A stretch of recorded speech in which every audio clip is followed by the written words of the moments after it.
Bonsoir tout le monde. Bonsoir, salut Benny, comment allez-vous? Comment tu vas Benny? Ça va Avignon, ça se passe? Et ouais, voilà, bah voilà, enfin vous trouvez. Enfin vous avez trouvé mon stream, enfin. Aïe aïe aïe, c'était secret ça pourtant. C'était secret. Bon, ça a été l'installation là-bas? Attends, je vérifie que tout va bien de mon côté. Normalement c'est bon. J'ai juste le chat qui est pas bon, mais c'est pas grave. Hop. Bon, alors, petit topo de ce qu'on a fait un peu avant et ce qu'on va faire. Ah, j'ai oublié de mettre ça en route. Pardon. Voilà. Donc, on travaille ce soir sur la suite de notre nouveau projet, le projet du capteur pour potager. Donc, l'idée, c'est de faire un capteur connecté pour pouvoir monitorer son potager, donc température, humidité, hygrométrie, pression et ensoleillement. Et peut-être, on verra si on a la foi et si on arrive à avoir quelque chose de fonctionnel, la partie conductivité. Donc, l'idée, c'est vraiment voilà, de tout réaliser sur ce projet-là. Donc de concevoir les capteurs, le logiciel embarqué, la carte électronique, la méca éventuellement, voilà, pour justement avoir un capteur clé en main qui pourra se mettre dans un pot de fleurs ou dans votre potager. Voilà. Donc qui va être communicant avec du Sigfox. Pour rappel, le Sigfox c'est un protocole radio, donc très basse fréquence, pas basse fréquence, mais très bas débit, très basse consommation et qui utilise des larges bandes, voilà, sur de larges bandes. L'avantage justement c'est qu'il est très très très peu énergivore et nous je pense ce qu'on cherche étant donné qu'on veut avoir un capteur qui soit complètement autonome énergétiquement parlant. À cela, du coup, on va essayer d'ajouter également une partie solaire pour justement permettre que le capteur puisse justement euh, continuer d'être alimenté malgré qu'on mettra une seule batterie, hein, pas de pile, hein, on mettra une seule batterie. Salut Linkin Link, comment tu vas? Ça va? T'as réussi à trouver ton problème ou pas encore? Donc du coup, ce capteur du coup va être alimenté donc par du solaire et une batterie LiPo sera aussi présente pour assurer justement son maintien en fonctionnement pendant les heures d'absence de soleil, donc notamment quand il y a un nuage qui passe ou la nuit. Donc voilà. Donc l'idée c'est que on aura donc 5 à 6 capteurs, un processeur, une connectivité Sigfox, un chargeur solaire et une batterie pour assurer justement la capacité quand il n'y a pas de soleil. Toujours pas. Bon, t'inquiète pas, on va réussir. J'ai pas encore regardé du coup cet après-midi, j'ai pas pu continuer à notre petite enquête, mais on regardera ça, je regarderai ça du coup demain ou ce week-end. On arrivera au bout, hein, y a pas de souci pour ça, on arrivera au bout. Donc voilà un petit peu le topo. On va doucement donc présenter un peu ce qu'il en est. Et ce soir, il y a pas mal de boulot parce que on va s'attaquer au capteur d'hydrométrie, d'hygrométrie. Donc l'idée c'est quoi? C'est que ce capteur-là, du coup, il va être capacitif, hein, capacitif. Et l'idée c'est qu'on va jouer sur l'effet de peau que l'eau, donc le sol humide, va entraîner justement sur ce capteur-là. Le sol humide, bah, c'est un peu comme justement les surfaces tactiles, hein, donc vos iPads, vos tablettes, vos téléphones, vos smartphones. Ils ont un peu cet effet-là aussi, c'est que justement, si vous mettez dessus une goutte d'eau, vous allez voir que votre tactile marchera beaucoup moins bien. Justement, c'est qu'il détecte du coup cette différence de capacité localement et du coup croit qu'il y a un doigt ou qu'il y a un bouton qui est appuyé. Euh, Justement, l'idée, c'est de reproduire un peu cet effet-là, d'utiliser cet effet-là donc dans cette électronique-là, justement pour avoir un système de chaud-froid par rapport à la notion de sec ou plutôt humide, du coup, en l'occurrence. Alors, je vais changer la playlist hein, parce qu'elle n'est pas terrible, hein. Je vais juste changer la playlist musicale. On va tirer sur celle-là. Hop. Donc voilà, donc on va doucement présenter un peu le synoptique d'où on s'est arrêté mardi. Hop, je vais passer sur la scène. Ok. Donc mardi, on avait donc continué un petit peu à chercher nos premiers composants, continuer à chercher nos composants et à compléter du coup notre synoptique un peu de notre projet. Donc pour résumer, côté capteur, nous avons opté pour le MCP 9008. Alors c'est un capteur de qui? Je sais même plus d'ailleurs. Je sais même plus qui fait ça. Donc capteur de température assez précis parce que microchip du coup ouais. Assez précis parce que je crois qu'il a une précision de 0,2 plus ou moins 0,2 degrés entre moins 40 et plus 80 degrés de mémoire. Donc c'est très intéressant pour notre cas d'usage. Moins 40 et 125 degrés, donc je suis même un peu light sur ça, mais voilà, on peut encore aller plus haut pour cela. Donc c'est un capteur qui est assez intéressant, communiquant en I2C, justement l'idée on a privilégié la communication I2C au sein de notre électronique pour justement limiter le nombre de GPIO à disposition côté MCU. Euh, donc, comme on a des capteurs qui vont être très peu sollicités, on va avoir très peu de communication entre les capteurs, entre guillemets, on va interroger peut-être une fois tous les quarts d'heure, tous les 10 minutes, le capteur, peut-être appeler peut-être plusieurs fois pendant 10-15 secondes pour avoir voilà, une sorte de moyenne, mais sinon ça s'arrête là, on va très peu charger le bus I2C, hein, très clairement, donc on peut se permettre d'avoir 4 ou 5 devices en I2C sans problème pour cela. Donc justement, c'est ce qu'on va essayer d'avoir, donc c'est la stratégie qu'on a mis en place pour cela. Donc on a pris ce capteur-là pour la partie température. Donc on voit bien qu'il faut un I2C et une GPIO. Cette GPIO-là sert pour une notion d'alerte. Le capteur expose une pin d'interruption qui permet donc justement de générer une alerte auprès du MCU qu'on peut du coup catcher si jamais on a besoin de l'utiliser. Alors pour l'instant, le projet, je ne pense pas qu'il ait besoin de cette information-là. C'est plus dans le cas si justement on a des seuils critiques de température de fonctionnement, par exemple si on est dans le très chaud ou dans le très froid. Nous, on reste quand même dans un fonctionnement quand même qui est assez continental, donc on va rester dans des gammes de température entre moins 20 et plus 40 degrés, et encore c'est le beau du monde. Donc non, on va pas utiliser cette GPIO là en tant que telle, mais on se regarde quand même sous le coude si jamais on a besoin, et puis si jamais vous souhaitez vous approprier l'électronique, le logiciel, vous pourrez du coup l'utiliser pour votre projet. Côté capteur humidité, donc on a utilisé le capteur SHTC3, donc c'est un capteur pas hybride mais combiné humidité-température et qui se veut être assez intéressant aussi. Alors c'est bien s'afficher, donc c'est Sensirion qui le propose. Donc c'est un capteur qui propose des résultats de plus ou moins 0,2% de 2% pardon, de précision pour l'humidité et plus ou moins 0,2 degrés pour la température. Alors la question qui s'est posée justement c'était est-ce qu'on pouvait pas supprimer le capteur température initialement prévu, donc le microchip, pour utiliser seulement le combiné. Alors oui, la question se pose, mais je préférais plutôt le garder, comme ça au moins on a vraiment un acteur spécifiquement qui est fait pour la partie température et un partie humidité, sachant que la précision de la température est quand même meilleure sur la gamme. En fait, la gamme de précision elle est beaucoup plus étendue sur le microchip que sur le Sensirion. Donc voilà un petit peu l'idée. Bonsoir Maker, comment tu vas? La forme?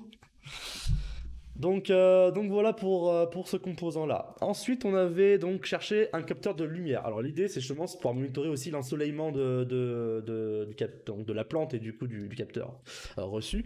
Et pour cela, on va utiliser un transducteur lumineux. Et on a choisi le LTR 303 ALS01. Alors pareil, je sais plus qui c'est qui le fait. Je sais pas si c'est AMS qui le fait. Non, c'est pas AMS, je sais plus. Je sais pas, on a regardé justement des AMS qui faisaient ça. Non, c'est pas AMS, c'est Lighton, je connais pas. Donc un capteur bon, assez simple, assez bon marché. L'idée c'est juste d'avoir une notion en termes de luxe de la luminosité que la plante reçoit. Il a une dynamique entre jusqu'à 64 kg lux, donc permet voilà, d'avoir des gros flashs lumineux. Bon, ça devrait suffire à notre système. Donc ça va et toi? Bah écoute moi ça va plutôt bien. Là on attaque la partie un peu touchy là où on va faire le plus gros du travail, hein. Et les microcontrôleurs, ils ont des capteurs de température intégrés, non? Alors certains oui, alors oui, certains oui. Alors celui qu'on a utilisé pour le Simon là, qui est là, lui il n'en a pas, mais certains oui, ils en ont. Attention, c'est que ils sont plus là pour monitorer la température donc du silicium, de la puce en fait, donc pour voir si plutôt s'il chauffe ou s'il est dans un environnement thermique assez élevé, mais il n'est pas là pour en tant que capteur de température vraiment ambiant.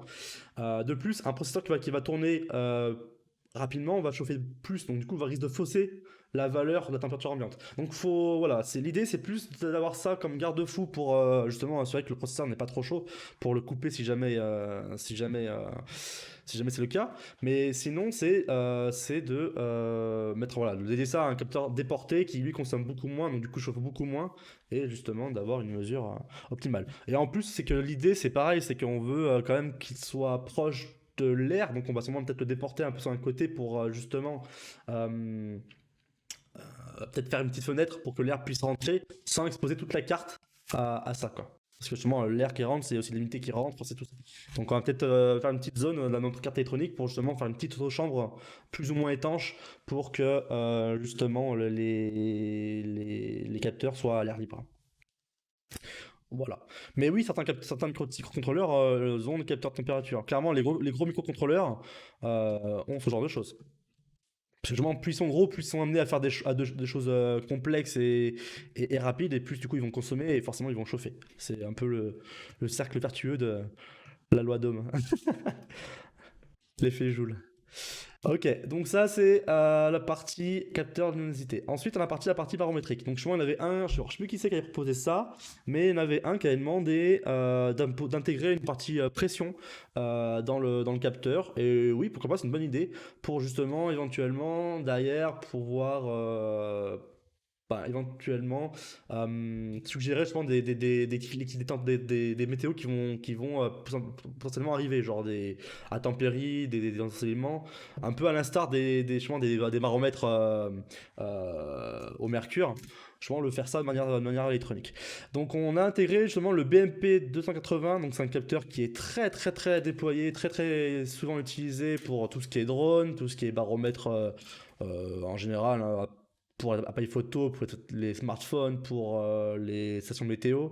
Il est très très répandu et c'est Bosch qui le propose. Donc voilà, un petit composant sympa. Ses forces à lui, c'est que on a une précision, je crois, de plus ou moins 1 hectopascal en relatif. Donc ça reste ok par rapport à ce qu'on veut faire. De toute façon, ça suffit amplement. Donc voilà. Pour la partie de capteur. Là, on a deux autres capteurs qui sont donc en suspens où justement on doit faire des choses un peu custom parce qu'en fait ça n'existe pas sur l'étagère. Donc il faut qu'on essaye de concevoir quelque chose qui permet d'avoir une notion d'une information de ce niveau-là. Donc ce soir on va attaquer sa partie hygrométrie. On va essayer de moins de le faire. Parce que ça a l'air un peu touchy, j'ai regardé un petit peu, j'ai pris un peu peur. Mais bon, on va voir. On va voir. Et la conducteur sanité, ça on fera ça du coup lundi si jamais. Voilà, si jamais.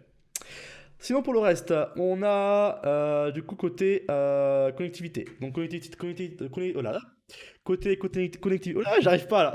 J'arrive plus. Je m'embrouille. Donc côté connectivité, on est parti sur le Sigfox. Pourquoi Sigfox justement, je le rappelle, c'est pour la partie basse consommation, bas débit, parce qu'on va pas avoir beaucoup d'informations à transmettre. Et c'est peu cher et ça marche partout. L'idée c'est qu'en gros justement le capteur une fois qu'il est fait, qu'on le prenne, qu'on le plante dans son jardin ou dans le jardin de son beau-père ou de ses parents qui sont à Tartampion, ça marchera aussi. Du moment que le réseau est opéré dans ces secteurs-là, mais en France c'est le cas en tout cas. Donc je pense que c'est l'idée de prendre ce capteur-là. Donc du coup on a pris un module, donc c'est un module donc WSSFM10R1. C'est un module donc fait par Weasel. Donc c'est un module qui est assez peu cher, assez intéressant. Non, c'est pas ça. C'est ça. Donc c'est ce genre de module qu'on va du coup intégrer. Donc il faut savoir que voilà, le module n'intègre pas l'antenne. Donc du coup il faudra qu'on déporte une antenne sur notre carte. Alors soit une antenne céramique, soit une antenne SMA, donc externe. Ça on verra encore. Ça dépendra surtout je pense de la méca, comment elle se fait, si on met un SMA ou si bien on met autre chose. Voilà. Ensuite, on avait donc partie alimentation. Donc on avait donc au début commencé à regarder la partie batterie. Donc on a choisi une PR 502535. Donc c'est une batterie, la Mecha. Et oui, la Mecha. Bah, en Mecha. Alors petite Mecha. Ça va être une boîte à chaussures en fait la Mecha. Non, je sais pas, on va voir. On verra pour faire une Mecha. Je prendrai le temps qu'il faudra. Mais ça se peut que je vienne te solliciter pour avoir des conseils. Éventuellement. Mais bon, il y a encore un peu le temps, Benny. Il y a encore un peu le temps. Parce qu'en fait, l'idée, j'aimerais bien faire en fait un truc un peu dans cet esprit-là. Alors attends, dans cet esprit-là. C'est un capteur qui existe apparemment et qui est. J'aimerais bien avoir un truc dans cet esprit-là. Partie solaire au-dessus et les capteurs autour qui gravitent. Je sais pas. On verra. Bonsoir le relouche, comment tu vas? Donc voilà, donc du coup ce module se connecte du coup au microcontrôleur par une UART, donc RxTX. Design en plus, ouais bon, on verra, attention, design à impression 3D, bon on va voir ce que ça donne, hein, ça, ça va être pas être terrible là. Donc il intègre du coup une UART ainsi que deux GPIO qui sont le reset et une wake up pour le mode sleep parce que justement on veut que le produit soit le plus bas consommation possible. Tu testes l'option? Ah. Vas-y, vas-y. Fais-toi plaisir. Donc justement, on a besoin de mettre le mode, c'est le module Sigfox des fois en mode sommeil profond pour justement gagner des micro-ampères, des milliampères pour toujours gagner un peu plus d'autonomie. Euh, donc tout ça du coup s'articule autour d'un MCU qu'on n'a pas encore choisi. Justement, je voulais d'abord terminer un petit peu le pinote, un petit peu les besoins en termes de GPIO, d'ADC, etc. avant de choisir le MCU. Mais la tendance va aller donc soit sur le même que le Simon, donc un STM32L010, ou un truc de la même genre, hein, donc un M0 mais low power. Je pense que ça suffirait amplement pour ce qu'on a à faire. Donc on resterait, je pense, sur cette topologie-là de processeurs. Euh, Côté alimentation, donc on a une batterie LiPo PR502535 d'une capacité, je crois, de 400 mAh, peut-être, je sais plus. Voilà. Et qui serait du coup ramené à ramener donc dans une tension de 2,8 V par un TPS 63050. Donc c'est un convertisseur buck boost qui permettra justement de profiter pleinement de la capacité de notre LiPo. Euh, donc bug boost, donc l'idée c'est voilà, on aura une façon de sortie ici à 2,8 V sur notre carte. Ensuite, on a également une partie solaire. Comme on le souhaitait, c'est d'avoir une partie photovoltaïque pour justement garder, permettre au produit de s'auto-recharger quand il est exposé au soleil ou à la lumière du jour ou même ambiante. On va voir comment ça se comporte si la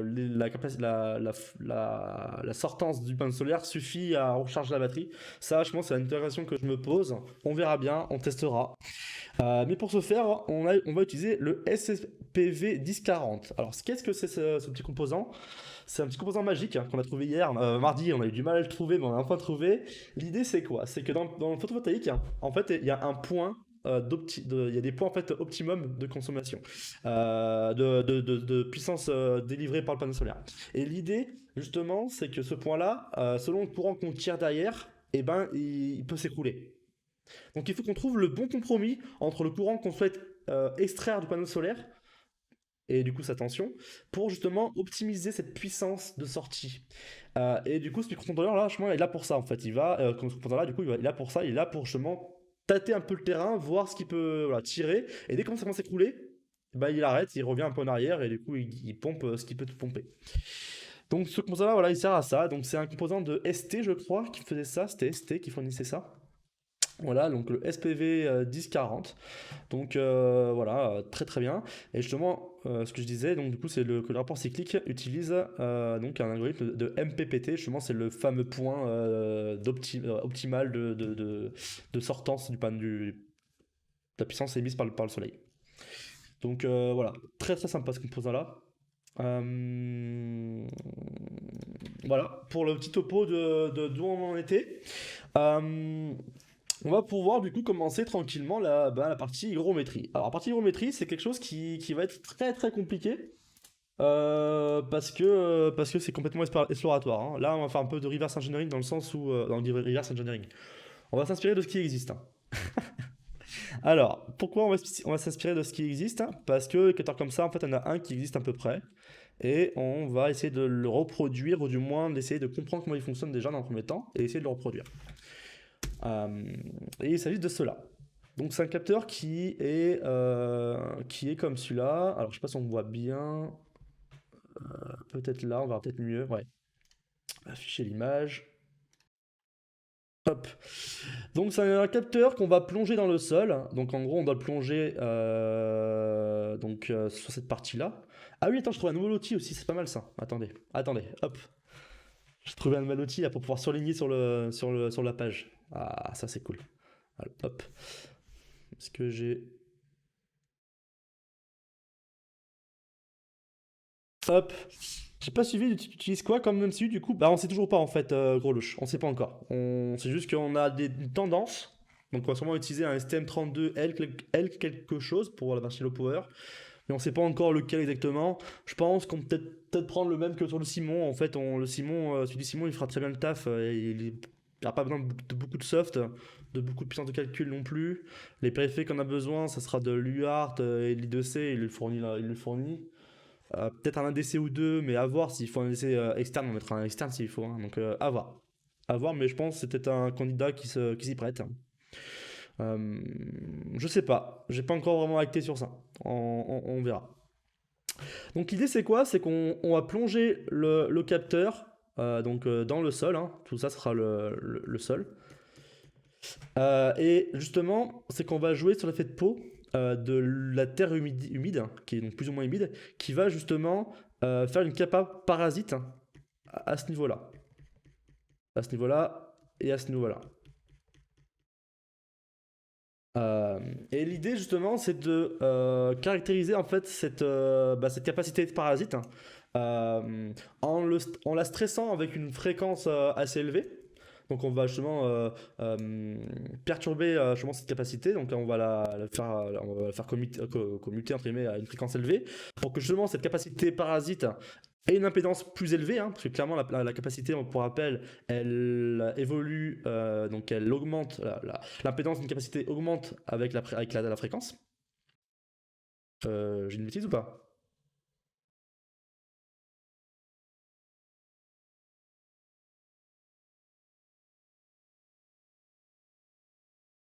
Non, j'ai pas une bêtise, non, c'est ça. C'est ça, pardon, je suis en train de bugger. Euh... Attendez. Capacitance. Ouais, les mots, là je t'insulte, hein, c'est ça, c'est des insultes hein, pour toi, hein. Donc voilà, donc l'idée c'est de caractériser justement cette capacitance parasite, hein, donc celle-là, hein. CP, CP, en fait c'est la même, en gros qui est repartie sur toute la carte, hein, c'est la même. Donc il faut justement la caractériser et du coup en fait on pourra en déduire en fonction donc en fonction que la terre est plus ou moins humide et ben d'avoir une capacitance du coup différente donc qui va sûrement s'élever hein, et du coup en déduire voilà, des notions de la terre est plus ou moins humide. Voilà. Donc il n'y aura pas forcément d'unité hein, à ce capteur là, l'idée c'est juste d'avoir une valeur en gros quand on est sec et une valeur quand c'est humide et au milieu, voilà, une range de valeurs acceptables, entre guillemets. C'est l'idée. Donc, on va, en fait, l'idée, c'est de faire du reverse engineering, du coup, sur ça. Alors, faut voir comment, on va essayer de voir si on peut trouver des informations sur ce bordel-là. Et en fonction, du coup, essayer de le reproduire un petit peu sur notre carte. Euh, Alors la question c'est pourquoi pas l'acheter hein, parce qu'il existe hein, du coup. Bah parce que voilà. Non, c'est intéressant de comprendre ce qui se passe. Et puis on fera sûrement du coup des petites simulations pour bien voir comment ça se comporte et ce qu'on pourrait avoir. Par contre, moi ce que j'ai un peu de mal à estimer, c'est justement cette capacité parasite, hein, combien elle vaut. Ça j'ai du mal à estimer, donc on va essayer de voir ce qu'on peut faire. Ok? Donc voilà un peu le sujet du soir. Donc j'ai trouvé déjà un petit truc, un petit document donc c'est un gars justement qui analyse un peu ça justement. Donc on va regarder un petit peu, on va devoir un peu l'éplucher et voir ce qu'on peut en faire. Alors il faut d'abord que j'efface mes gribouillis. Tac. Ok. Donc c'est cette doc là. Je vous mettrai. Ah non, mais le lien, du coup, c'est un lien local. Je pourrais peut-être mettre le lien dans Discord si jamais. Si vous la vouliez, je vais peut-être la retrouver. Mais je vous mettrai le lien. Donc l'idée, c'est quoi dans ce document-là? Justement, c'est qu'il caractérise, pardon, du coup, ce capteur qui est très bas coût, donc à travers une étude qu'il a réalisée. Bon, il y a tout un laïus sur le procédé, ça, on va peut-être le passer, parce que là, c'est bon, c'est la partie un peu physique et on s'en tape. Malheureux à ceux qui sont physiciens dans le chat. Mais en fait, c'est qu'en gros, on va pas vraiment utiliser ces formules-là, on va pas forcément l'exposer, mais, euh, mais voilà. Mais ce qui est la partie un peu plus intéressante, c'est en dessous, c'est ce qu'il a réussi un petit peu à reverser de manière, voilà, en analysant un peu le circuit. Parce que pareil, j'ai pas la carte en fait. Pour bien faire, il faut peut-être que j'achète la carte et je teste aussi moi-même. Parce que j'ai des trucs que je suis pas très sûr de ce qui a été fait. Ok. Donc l'idée, souvent, c'est de voir un petit peu son schéma, de l'analyser un petit peu et de voir comment ça fonctionne et éventuellement de le simuler. Donc voilà, il a essayé de reproduire ce schéma-là. Donc c'est un schéma, je crois, qui disait pour la version 1.0, je crois que le dit un moment dans le document. Euh, alors non, c'est ça. Il dit que voilà, que le schéma en dessous c'est pour la 1.0, mais il connaît pas le schéma de la V2, et ça on l'a pas, donc on sait pas trop ce qu'il y a comme différence. On va voir ensemble si on en trouve ou pas. Euh, mais voilà. Donc, ce capteur fonctionne comme ça. Donc, c'est un capteur donc qui est assez bon, assez simple, non? Hop, je passe en mode bureau, pardon. Ok. Donc, déjà, on a ici un petit LDO. L'idée, c'est de ramener ici une tension à 3 volts 3 pour alimenter justement notre circuit de mesure et notre carte. Euh, pour ça, pour info, il prend en entrée du 3 volts 3 jusqu'à 5 volts 5, hein. Alors je sais pas si j'écris bien, non j'écris mal. J'écris mal. Mais voilà, il permet voilà, d'être alimenté par un Arduino, par un Raspberry Pi, ce capteur-là, il n'y a pas de souci pour ça.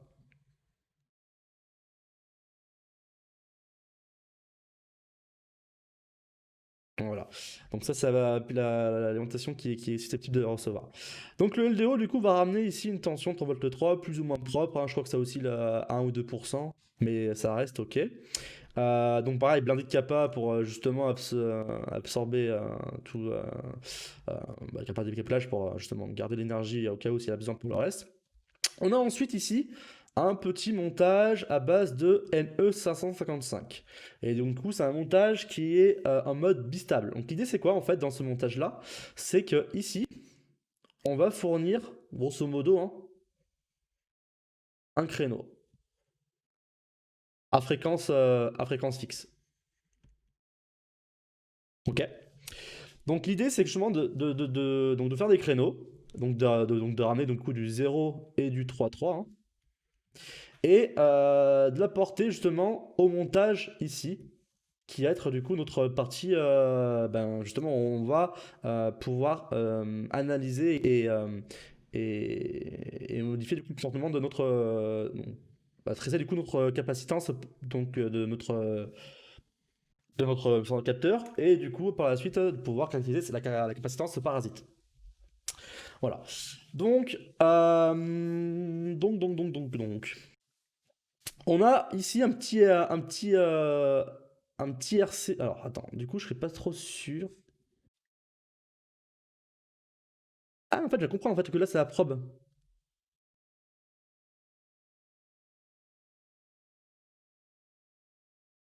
Ah, ok. J'avais pas compris ça en fait. Ok, donc là, alors, est-ce qu'on peut mettre une autre couleur? Donc là, du coup, ça, c'est notre probe.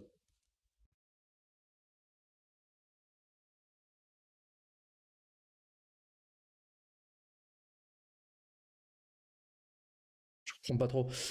Alors, on verra après le côté électronique, mais parce que, ok. Ok. Bon, on va continuer un petit peu notre lecture. Alors attends, est-ce que du coup je peux circuler sans... Ah oui, mais du coup, ok. Vas-y, on va effacer ça, on reviendra derrière. Donc justement, il faut qu'on comprenne un peu le petit montage qui est derrière. Clairement, en fait, bon, ici, là, on voit donc du RC série, hein, et l'idée, c'est que à haute impédance, à haute fréquence, c'est que du coup, cette capacité, du coup, est vue comme une résistance, hein. On va du coup avoir un pont de tension ici qui va être fait et qui va permettre de polariser ce point-là.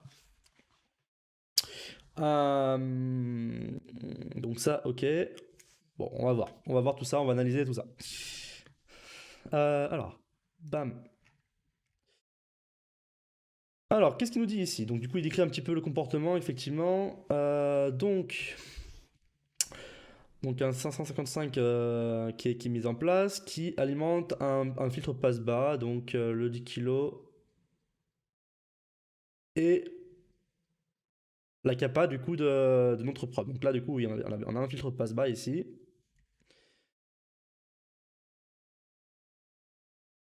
On a un filtre passe-bas.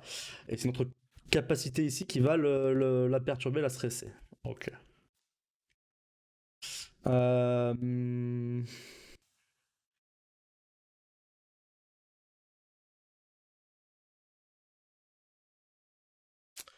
Ok.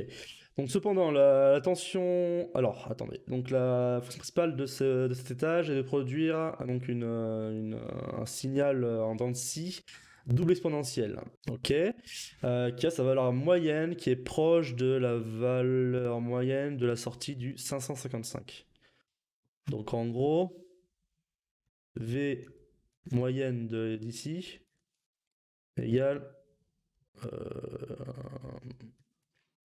V moyenne là. Haute mesure. Ok. Du coup, ça et ça sont égaux. Très bien.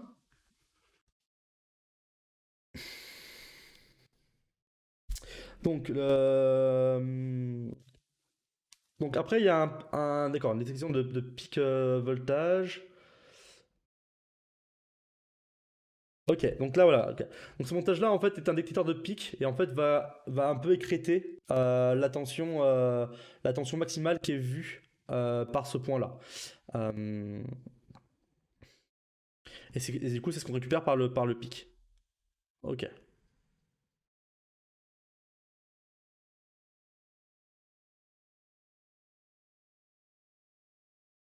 Non, je suis bête, non, c'est pas ça. C'est ça plutôt. Ça, c'est la tension moyenne, pardon. C'est le filtre passe-bas qui fait une tension moyenne qu'on veut avoir. Donc ça, c'est pas bon. Ça, j'ai de la bêtise. C'est plutôt ici. C'est ici qu'on a notre V, V moyenne. Ok.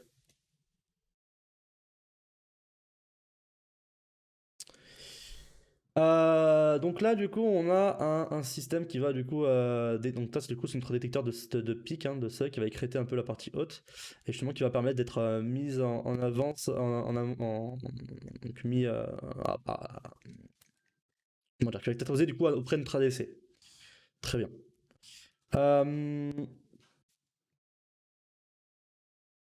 Donc pendant que le capteur est à l'air, nous avons noté que l'oscillation de la sonde introduit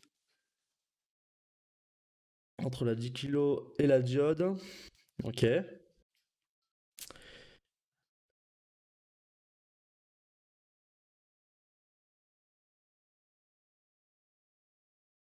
Ok.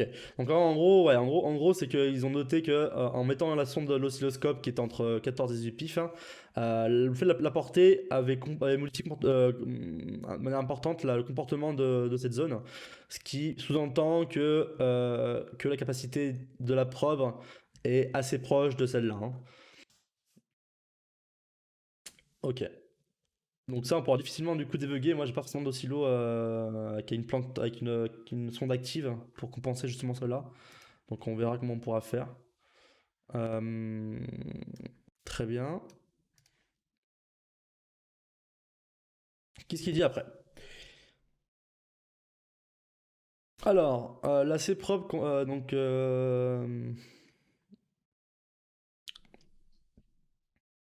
ok, la capacité du capteur est dans la partie émergée, oui. Cependant,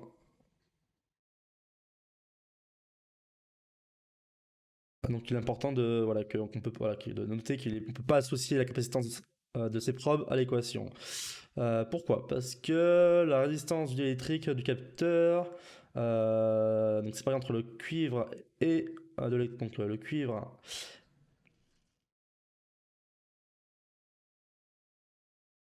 Ah oui, ok. Ok.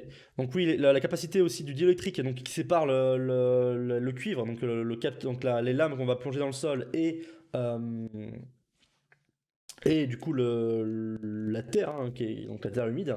Je pense, ben, en général, je pense, c'est le vernis hein, qu'on met dessus. Le vernis, et est-ce qu'on a d'autres choses? Sûrement aussi peut-être le FR, peut-être? Non,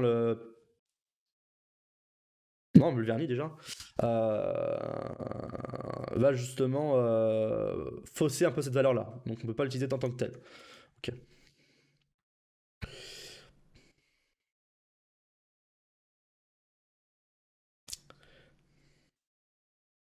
Donc le pile détecteur donc, calcule une tension analogique absolue de le signal mesuré sur ses probes à une fréquence de 1,5 MHz.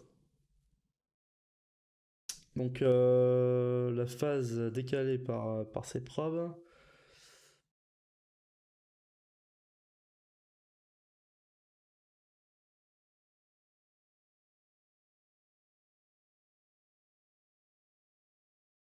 Ok, c'est pendant.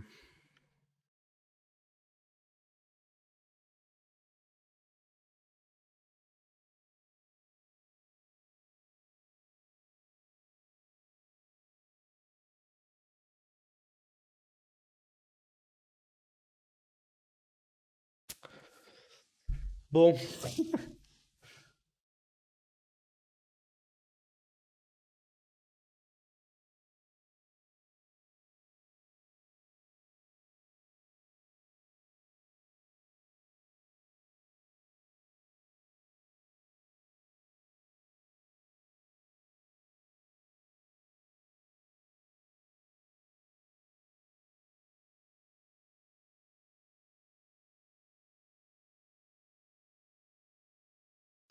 ouais.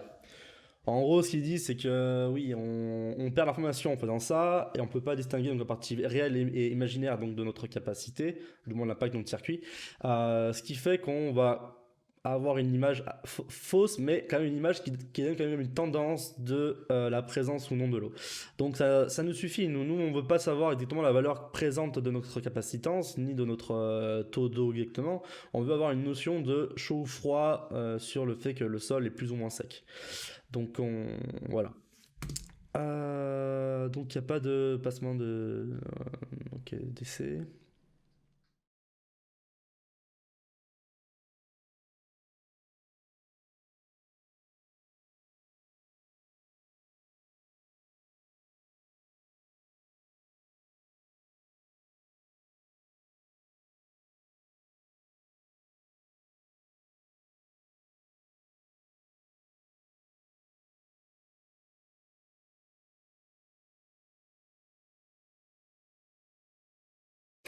Alors qu'est-ce qu'ils veulent nous montrer là sur ces images? Donc là en fait on voit clairement notre signal, hein. Donc ça je suppose que c'est alors bon, orange c'est pas forcément la bonne couleur, mais je suppose que ça et ça donc c'est le même signal, hein. Il fait une boucle hein, comme ça. Ça je pense c'est du GND.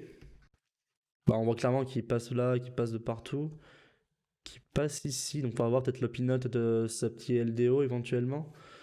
Mais clairement, il va un peu de partout. Il va pas là, parce que là, il y a une via, mais il va partout. Et ça revient quand même ici, hein, notamment, et qui est, on voit notre pin GND, hein. Ok. Donc ça, c'est bien du GND qui est ici.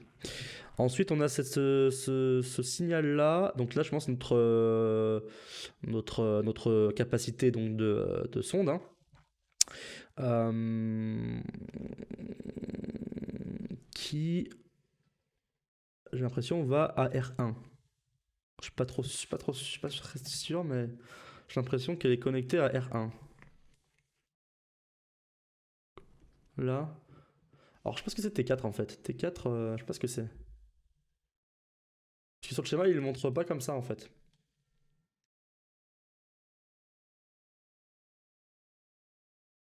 T4.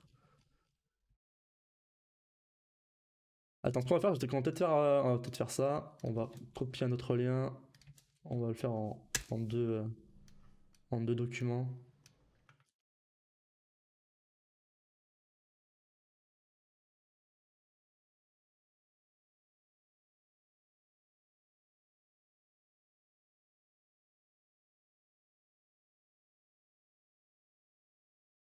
Ok.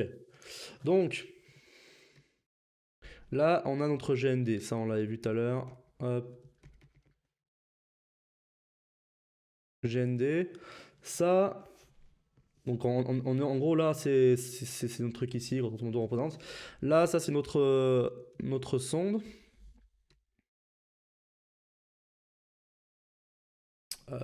Probe. On a aussi. Ah, bah, du coup, non, du coup, on a R. En fait, ah non, c'est notre. Encore. En fait, en gros, c'était notre diode. Mais pourquoi T4? Je comprends pas T4. Donc, en gros, là, on a notre résistance de 10 kg qui est ici. Est-ce que je peux écrire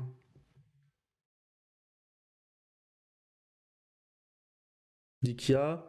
Ça, c'est notre diode.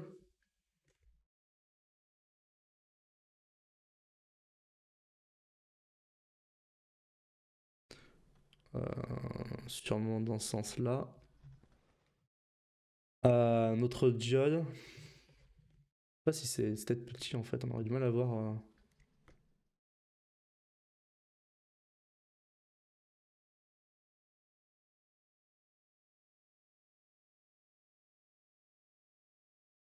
Ok.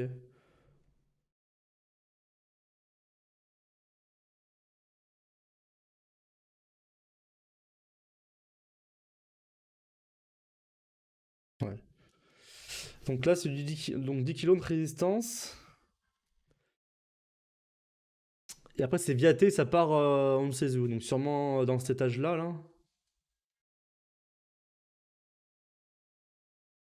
Parce que là, on a quoi? Là, on a U2, C5 et C6. Donc ça, c'est une partie LDO qui est là, hein.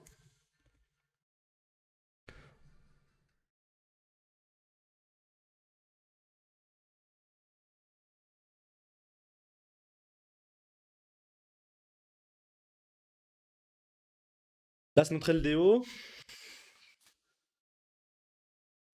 Là, notre NE535, ok.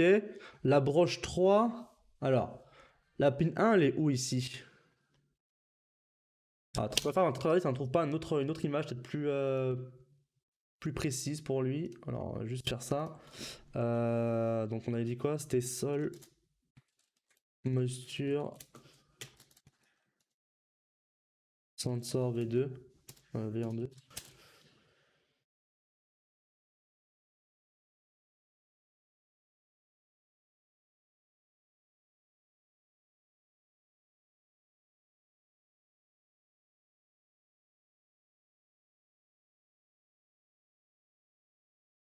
On voit rien sur celle-là.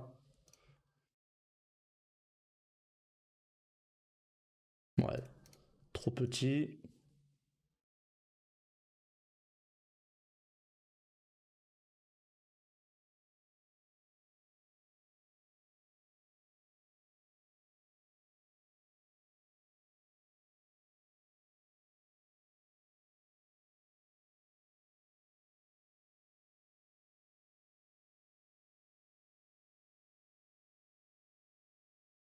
Après, une marque blanche, là, est-ce que c'est le 1 du coup qui est potentiellement marqué? On va les voir, on va regarder. Donc, si on suppose que ça c'est le 1,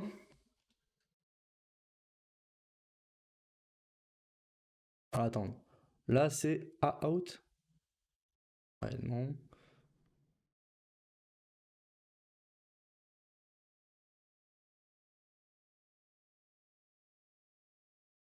Donc, cette pin-là, alors potentiellement la pin 2.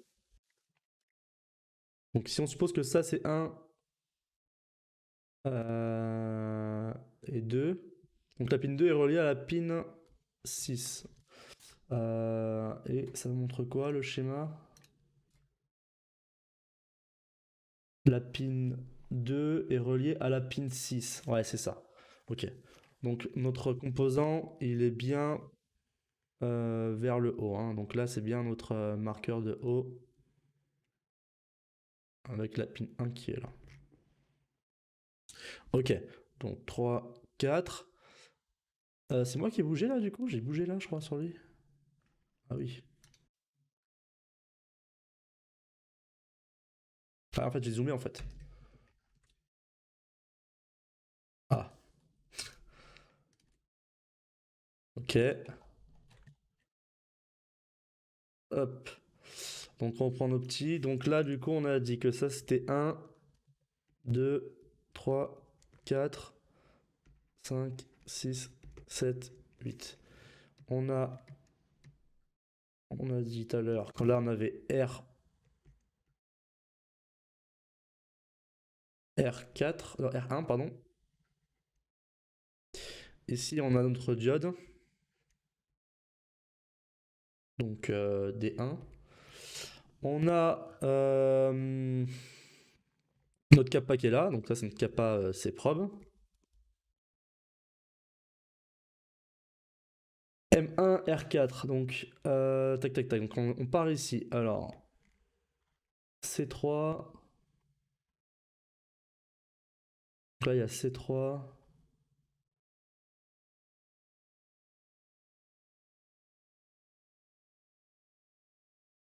Je sais pas trop si c'est relié là, pas sûr.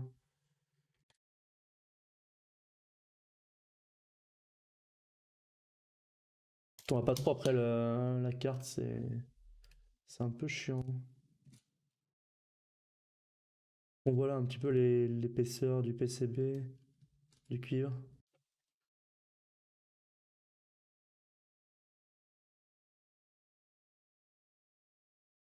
Alors on va déjà voir si on peut isoler déjà des kappas et choses comme ça qui sont ailleurs. Donc ça on avait dit que ça c'était LDO tout ça.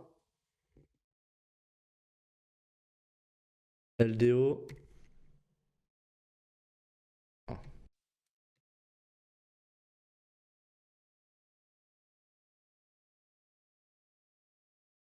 LDO, on a quoi C1, C2. Elles vont où?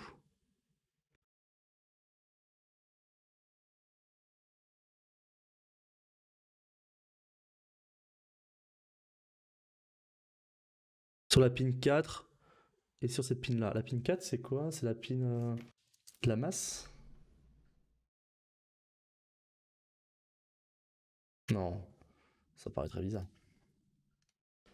La pin 4, res, VCC. Tiens, ok, c'est les capas qui sont en fait en sortie du LDO. Ok. Donc ces capas qui sont sortis du LDO.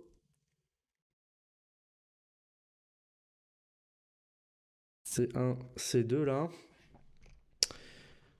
Ok, donc ça c'est bon, c'est fait, ça c'est fait, ça c'est fait. On a fait ça. R3, R2, elles sont sur la pin 7,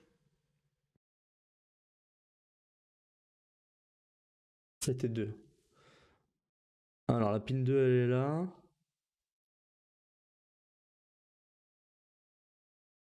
Tac. Là j'ai une résistance, donc la pin...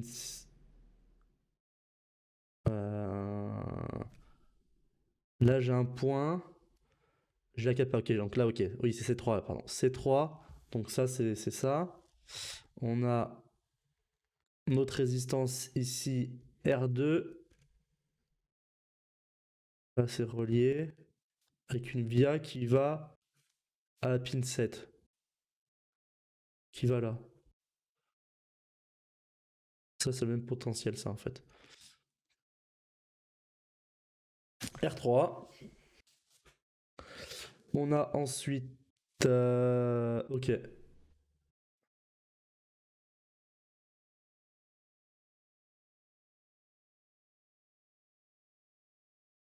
Alors, après, pour moi, c'est ça en fait. Là. Cette partie-là, j'ai du mal à comprendre là.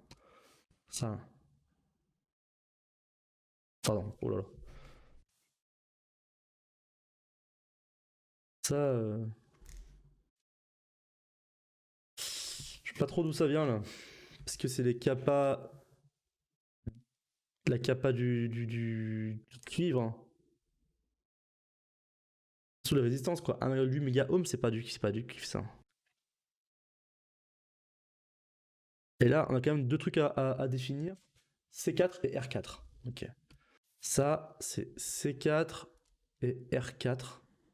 Donc R4 est relié à la sortie. On voit bien que c'est relié à la sortie qui va ici. Et C4.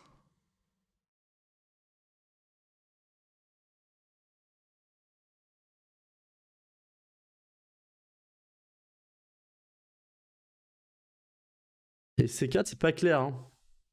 Là, on a une via, je pense.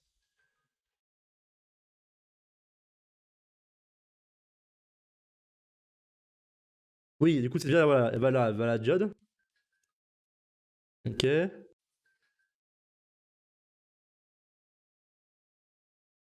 Ça, c'est bon. On a quoi d'autre?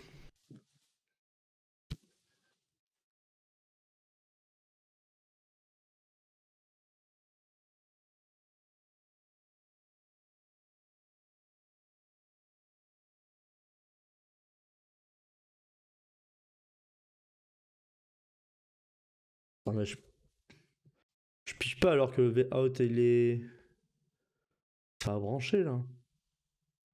Si?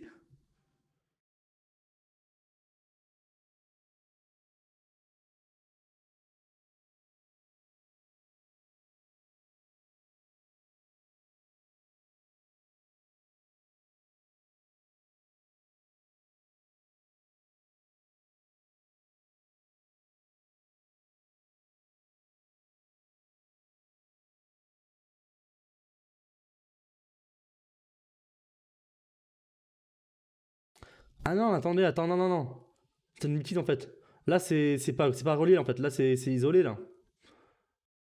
Et ça se peut, du coup, c'est peut-être relié par-dessous, en fait, à ce point-là, en fait.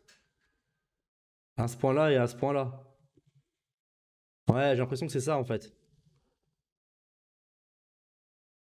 Là, le cuivre, en fait, il est pas lié à, il est pas connecté à la pin, contrairement à ici, là. Là, on voit que c'est connecté, là. Là, il n'y a pas, là. Là, il y a rien, là. Donc, ça va être, du coup, de la masse. Ça, c'est GND, ça, du coup?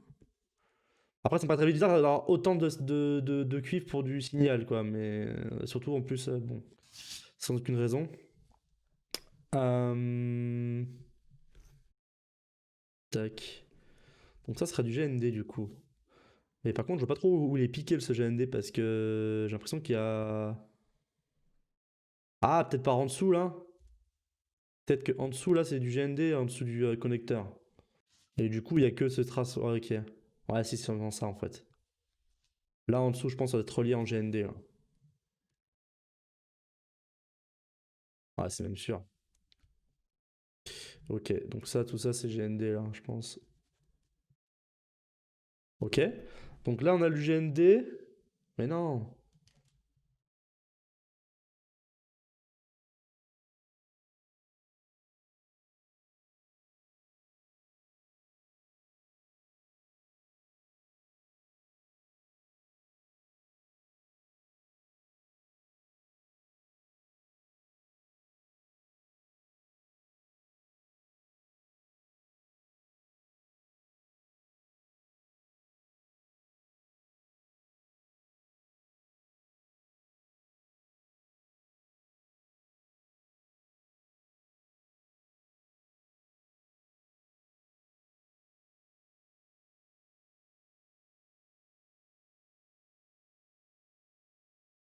Pas possible, ça.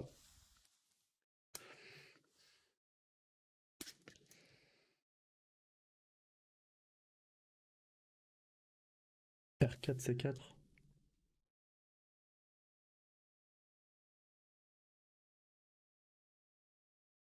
Alors, une entrée, là, du signal, là.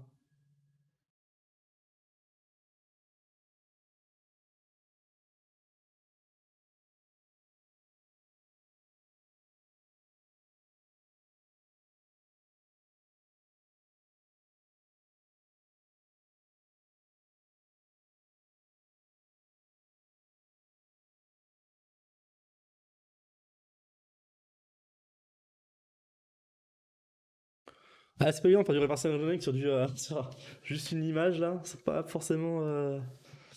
Après, bon, il y a quand même un schéma, hein, heureusement qu'il est là, mais bon, même mal que ça, j'ai du mal à savoir tout son petit là.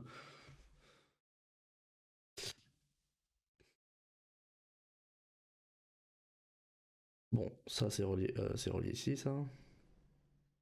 Ah putain, je me suis mal là. Oula, si je fais ça, je vais tout casser.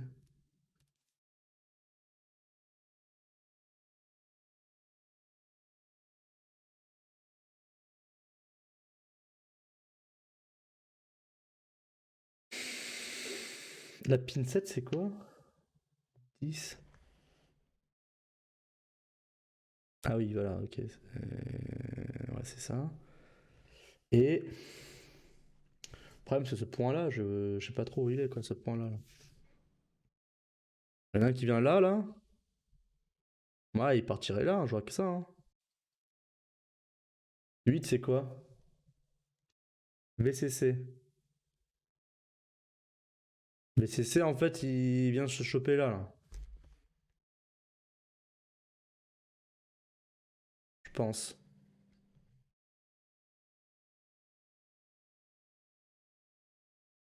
Je pense. Euh, Donc en fait, ça, en gros, c'est les kappa parasites de tout ça, quoi. Mais R4, elle est où? Elle est là? Non. Ça, c'est la probe. R1, mais R4, elle est là.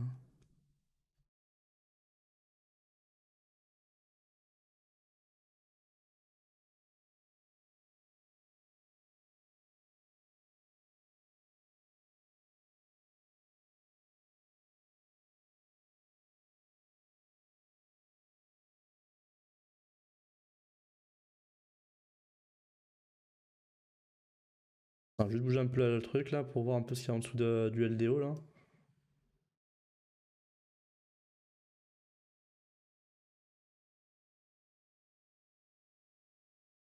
Ok, bah, ça c'est une masse. Hein. Et la masse elle est là.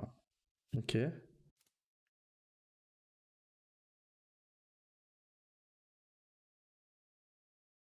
Donc ça c'est de la masse. Euh, hmm.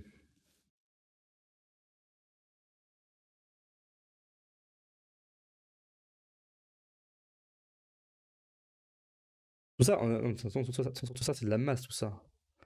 Mais cette masse, là en gros elle est reliée à quoi? À rien je crois. Hein. J'ai l'impression que là elle bute sur rien là. Tout ça c'est vide en fait. Moi je pense qu'on va devoir acheter ce comble capteur et le faire nous-mêmes ça. Hein. L'analyse. Pour moi tout ça là c'est relié à rien.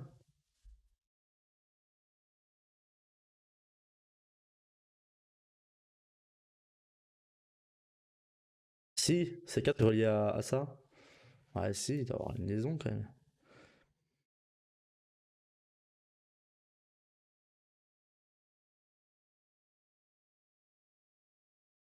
Si, C4 est relié là. Ça, c'est relié ensemble.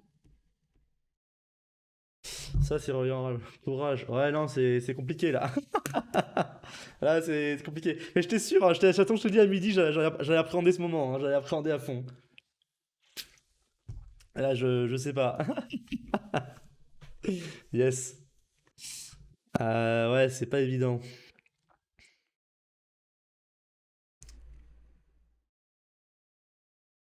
En fait, j'ai du mal à voir ce que c'est ça. Mais en fait, je pense que c'est juste des résistances parasites et.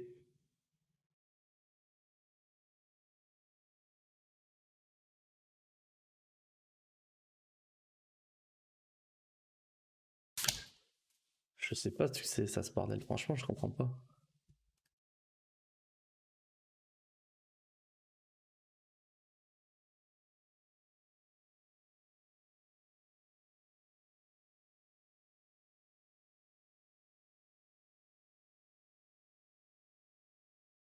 Et le boulot du N255, c'est juste de sortir un signal carré. Ouais. Ouais, en fait, on n'est peut-être pas au bout de la spec, c'est ça qu'on a peut-être pas spec du document. En gros, il sort ça, le 955. Alors, carré, oui et non, parce qu'en fait, du coup, comme on a vu, en fait, il y a un RC entre la résistance R1 et la capa de la sonde. Du coup, on a un petit filtre quand même qui est présent, quoi.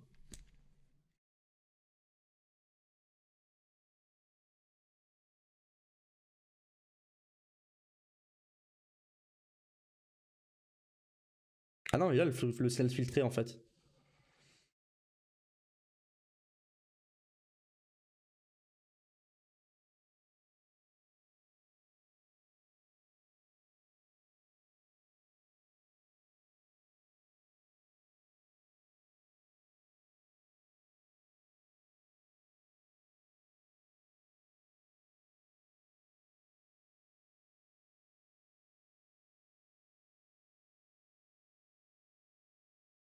Ouais, sinon, on va passer à la simulation, on va essayer de voir ce qui se passe. Parce que là, on va tester ça en simulation en faisant jouer, en jouant avec des trucs, mais je comprends pas, en fait, je comprends pas trop ce qu'il a voulu représenter par ça, en fait. Ce bloc-là, le carré vert, là.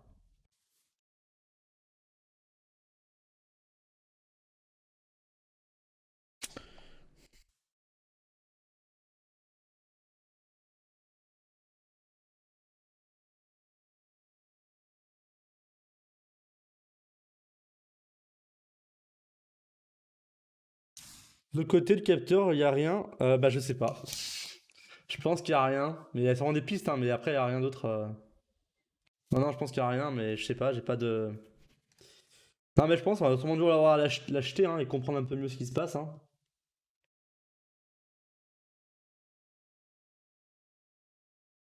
Je vais voir s'ils l'ont Amazon. Parce que bon, franchement, en vrai, hein, c'est il coûte 3 balles.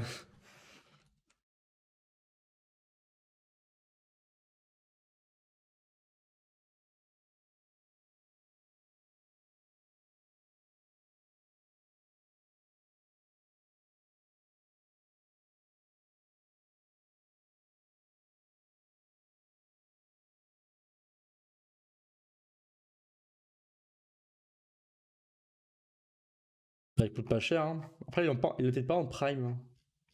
Je vais voir en prime.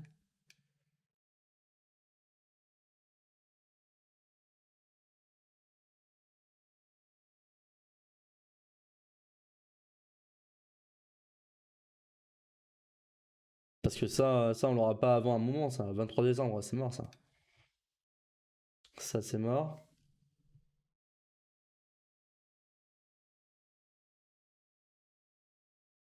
Ça va, ça.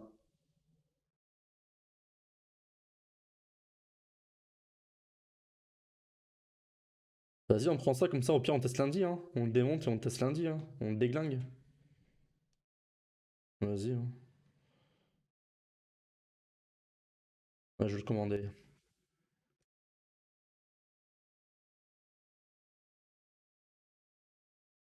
Alors, on peut le commander ici, on va le commander sur l'autre site. Hein.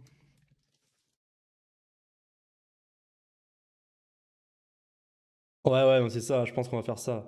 Parce que là, en fait, putain, mais en compagnie, il y a encore plein de trucs.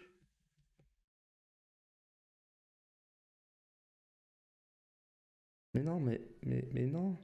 Supprimer. Supprimer. Alors, hop, hop, hop, passer la commande. Récap. Envoyer ici, ouais. Pas de frais de port, vas-y. Paye. 21 novembre. Donc c'est quand ça? C'est samedi du coup? Bah voilà. Achete. Très bien. Voilà, ça c'est fait. On va quand même creuser un petit peu, on va essayer de voir quand même si on peut faire quelque chose, mais c'est pas évident là. Next. Next quoi? Next capteur? Ah, c'est pire l'autre, hein. L'autre il est pire je crois. Hein. L'autre il est pire. Ah ouais, le capteur il est pire je crois, hein. Il est encore pire l'autre. Hein. Parce que l'autre c'est la...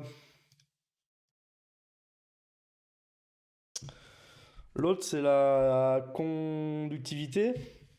Et la conductivité, c'est à peu près la même chose, quoi, mais euh,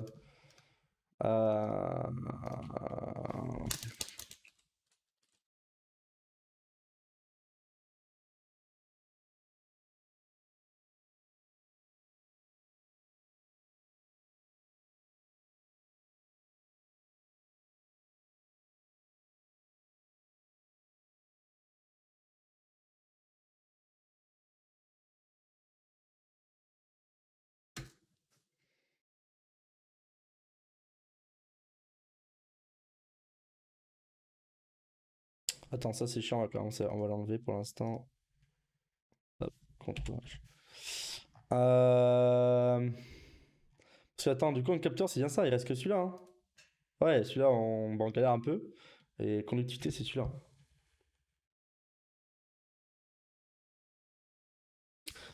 Sinon, on peut déjà au moins rentrer le schématique qu'ils ont fait en simulation, déjà, voir un peu le comportement, comment il se comporte, hein. Ça sera déjà 7 gagnés par rapport à lundi prochain, si jamais on doit le péter, hein. Si, si, on va faire ça. On va au moins saisir le schéma, le schéma, là. On va le saisir sur la simulation. Et on va voir ce qu'on peut en faire.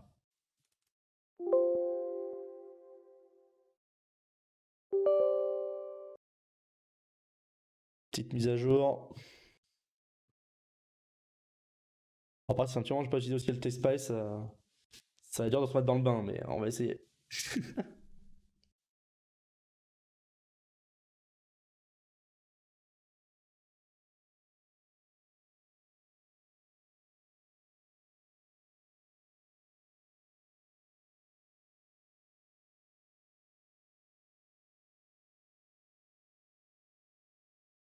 Parce que là, mon Discord, mon Twitch, là, mon chat Twitch, mais il bug tout le temps, là. Ce soir, il a du mal. Il a du mal.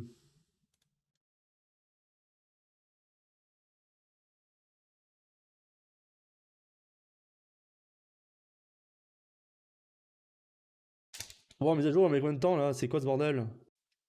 Putain, mais 23 mégas, 10%, là, c'est quoi ce bordel?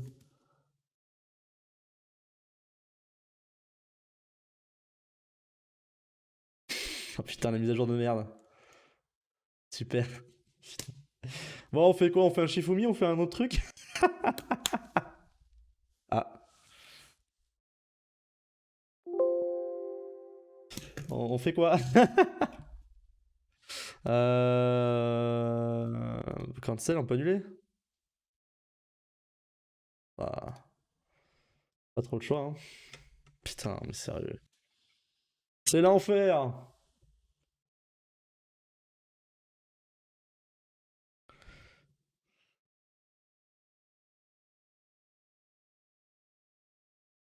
Parce que pour moi, ça, c'est pas relié, là, hein. Ouais, non, c'est relié qu'à ça. Du coup, t'as tout le monde de GND, là?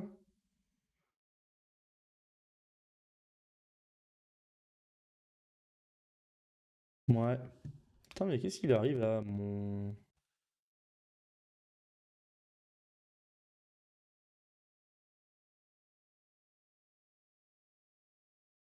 Ah, en fait, je vois plus le chat depuis 3 minutes, là.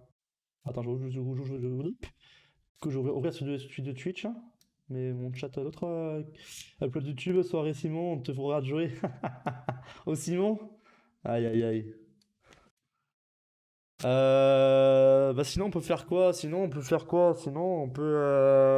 bah, commencer à saisir les composants, commencer à faire le schéma, commencer à faire des trucs comme ça. Mais l'architecture est pas terminée quoi. Ouais, on peut commencer à faire de la saisie de composants, ça peut le faire, hein.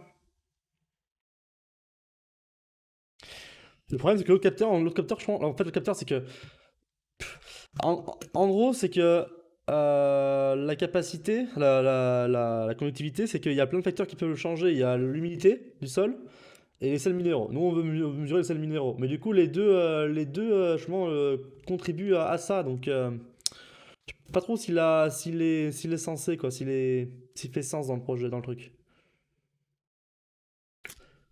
Un truc à jouer. Euh, Putain, mais non, mais c'est abusé, c'est quoi ça? Ah, c'est vraiment Ah, putain, il est vraiment lent le bordel. Oh, le serveur.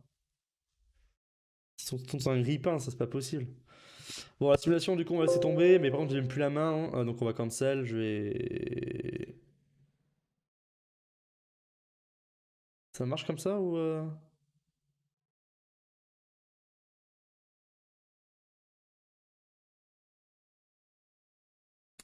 Sinon, c'est des composants qu'on a déjà choisis, hein. On peut pas simuler sous KiCad? Non. Non, non, KiCad, il est pas. Ah! Ah si, il y a du LT Spice, je crois, il fait, mais je crois. C'est pas vraiment fait pour.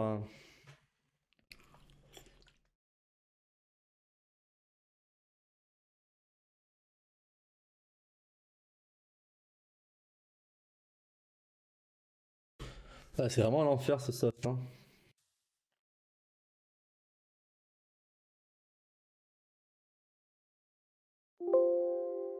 Ah non, non, j'ai pas envie de mettre à jour. Non, non, non, pas deux fois. Alors attends, new schématique, ok. Donc l'idée c'est quoi? L'idée c'est qu'on va essayer quand même de refaire ça, au moins cette partie-là. Donc en gros, on a quoi? Alors comment ça marche déjà cet outil? Faire ça comme ça peut-être.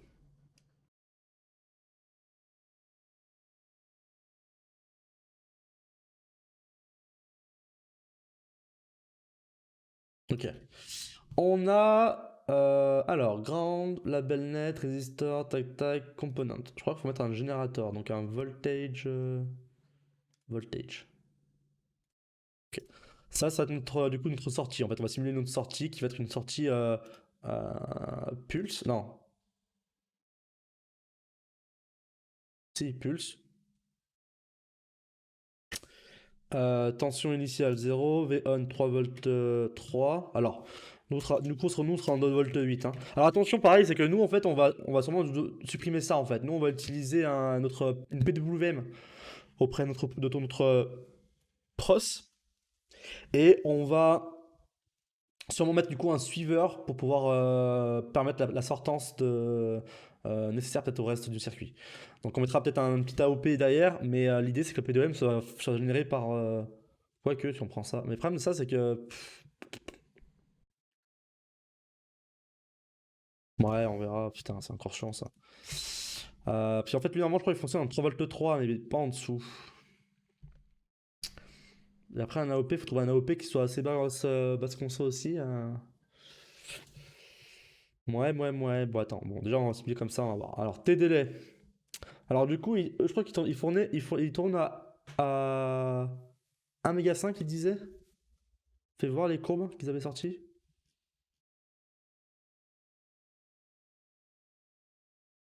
Microsecondes. 56, ah oui. 1 méga 5. Il est bien son truc là, il est précis, hein, putain. C'est propre.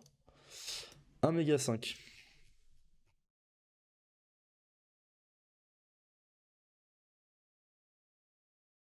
Donc, tes délais, donc 0. Tera, et donc du coup, c'est en secondes.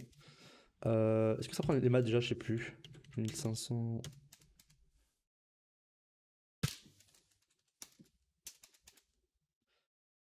Ah non, ça c'est Teraise.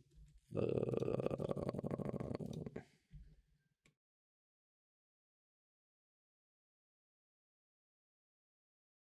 euh,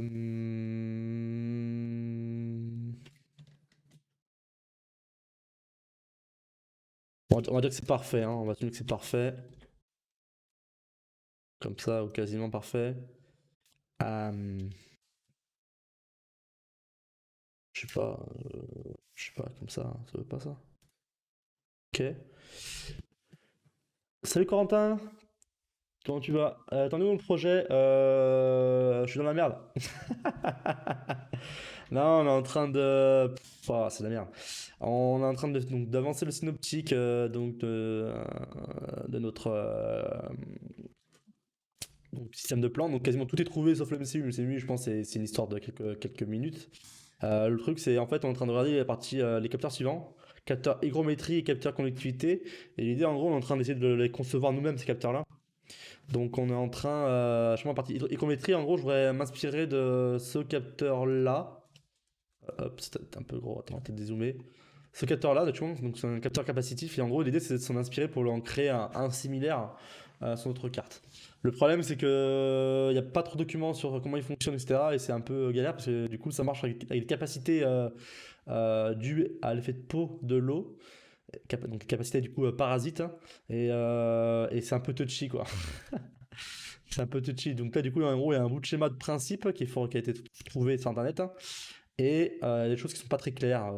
Là, notamment sur ce bloc-là, là, je sais pas trop, parce qu'en fait, t'as aucun composant qui est représenté par ça, donc je sais pas trop d'où il sort ce petit bout de schéma. J'en ai aucune idée.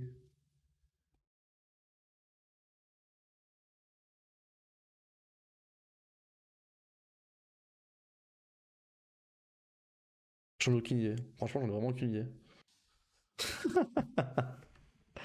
Ah oui, tu es chaud. Ouais, ouais, ben. Ouais, je sais pas, on essaye. Puis tout à l'heure, on essaie de faire des trucs, mais on n'arrive pas. Je sais pas trop. Je sais pas trop. Mais bon, on va essayer quand même, on va essayer de le refaire quand même, ça serait cool. Donc là, du coup, j'en ai acheté un. J'aurai le recevoir du coup samedi pour lundi. Lundi, on va essayer de le dézinguer et voir ce qu'on peut récupérer d'informations dessus, quoi. Donc on va essayer de peut-être enlever le cuivre, on va enlever le vernis, on va essayer de peut-être mettre de métaurer avec le silo, mais au silo, j'ai peur qu'on fausse les données. Mais au moins, on va voir peut-être un peu le comportement, comment ça change, etc. et voir. Mais, euh, mais ouais. Je pense pas que ce soit très compliqué en fait, mais c'est juste que, en gros, je comprends pas cette partie-là, là. Je sais pas à quoi elle est due cette partie-là. C'est ça en fait, en gros, on dirait des trucs fictifs. En gros, on dirait que c'est du fictif en fait. C'est. Je sais pas, résistance PCB, résistance capacité PCB. Ah, c'était résistance. Non, je sais pas ce que c'est. C'est du haut-piste, mais 1,8 méga-ohm de du haut-piste, c'est énorme. Je sais pas à quoi c'est dû. Du coup, on essaye un peu de simuler ça, du coup, pour commencer à simuler ça pour voir un petit peu ce qu'on peut observer en prévision de lundi. Mais ouais, c'est un peu chaud, c'est un peu chaud là. Je te l'avoue que je sais pas dans quoi je me suis embarqué, mais c'est chaud. Mais clairement, je l'ai annoncé, hein, je l'ai annoncé. Ouais, non, ça c'est capable de. Je suis d'accord. Mais ça, je sais pas d'où ça sort. C'est probe? Bah, c'est ça, pour moi, c'est un temps.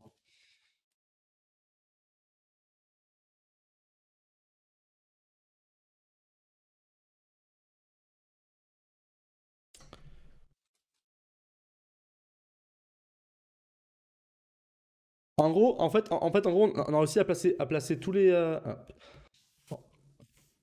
On a réussi à placer tous les composants. Il y a juste ces composants-là, en fait, qui sont pas placés sur le. Tu penses que le rectangle, c'est ses probes? Tu penses que. En fait, je sais pas trop, c'est pas clair. Ben,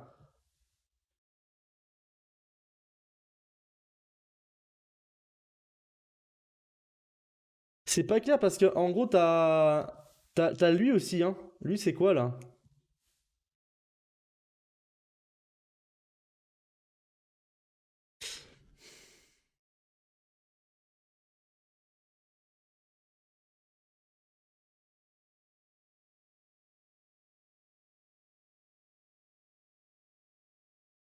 C'est pas clair, hein. Pour moi, c'est propre, c'est propre, pour moi, c'est lui, en fait. Après, je dis pas que ça, c'est pas si c'est propre, hein, c'est peut-être aussi c'est propre, hein, mais en fait, je sais pas à quoi ça correspond sur le circuit, en fait. Est-ce que c'est les kappas parasites? La résistance 1 méga ohm, je sais pas trop ce que c'est, cette résistance-là, elle est énorme. Est-ce que c'est la résistance du diélectrique? Ah, c'est peut-être ça. C'est de la kappa et la résistance du diélectrique, en fait, qu'il a voulu. Mais non, mais. R4. R4, on a vu tout à l'heure, c'était celle-là, R4, c'est lui. CPB1, piste de cuivre gauche.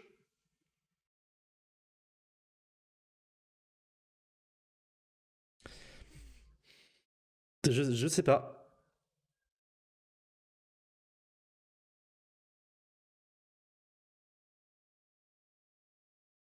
C'est pour moi. Ça, c'est C1. Attends.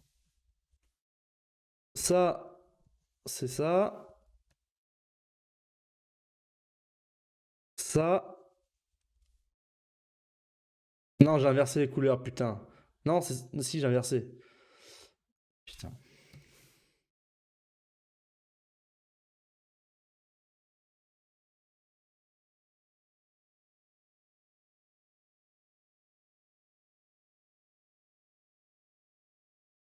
Eh, t'as raté tout à l'heure, Benny était là, il y avait Benny qui était avec Clément sur le chat tout à l'heure. Ils se sont passés. N'importe quoi. Pour moi, en fait, là, donc là normalement, c'était R4 et C1. Donc pour moi, le point milieu, c'est ça, hein. C'est lui. Après, je sais pas trop où il va, je sais pas trop où il se barre. Est-ce qu'il va directement en couche derrière pour aller rejoindre lui? Sûrement. Sûrement, je pense que c'est ça. Mais du coup, ça veut dire que ce cuivre-là, là. Parce qu'en fait, regarde. Ça, la truc au milieu, c'est ses probes. Ça, c'est ses probes. Et là, en fait, en gros, on a du GND qui est ici. Ça, c'est GND, là. C'est GND qui vient de là, hein. Ça, c'est tout ça, c'est GND. Ça, c'est GND. GND, GND. Et en fait, le GND, il fait tout le tour, il fait tout le tour, comme ça, il fait un arc de cercle, il revient ici.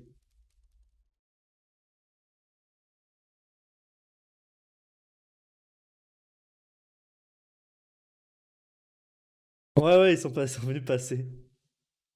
Ils sont venus passer. Ouais, je pense que c'est pour simuler, je pense que c'est pour simuler les pistes de cuivre, mais je comprends pas qui, qui est où en fait. Parce qu'en fait, en fait, je sais pas trop où est le V-in en fait. Le V-in, je comprends pas trop où il est quoi. Peut-être là, c'est 3. Ah! Ils l'ont peut-être chopé ici. Mais non, pour moi. Ah, ils l'ont peut-être chopé là ou là. Mais non, mais.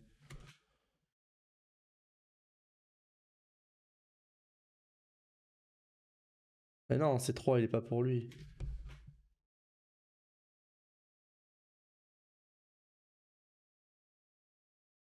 Je pige pas trop. Je pige pas trop. Ah, regarde, d'ailleurs, t'as le follow de Benny là. En bas là. Dans la barre. Merde, de l'autre côté. Bon, je peux pas faire moi. Je peux pas faire. Juste ici là.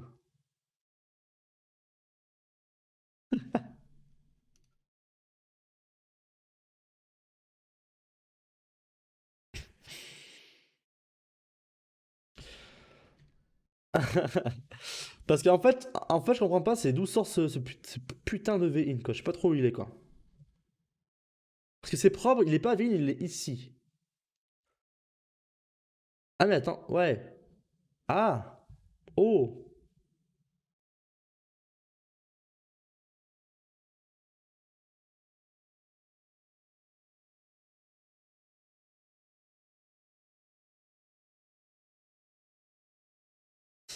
Parce que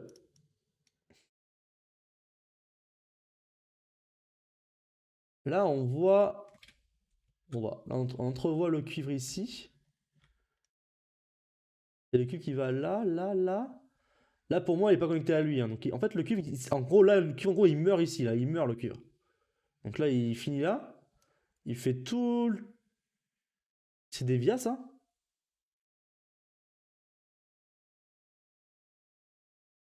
Ah, attendez, s'il y a des vias au milieu, ça fausse tout, là.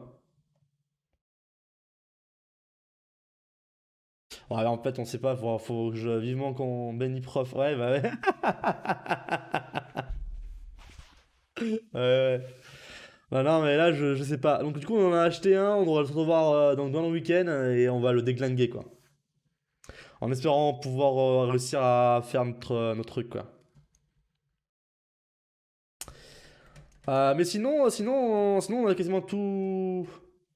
Ouais, bah ouais, ouais, ouais. Mais j'aimerais bien quand même essayer de, quand même, le reproduire en fait. Bah, au moins comprendre comment ça fonctionne et essayer de le reproduire. À peu près, quoi.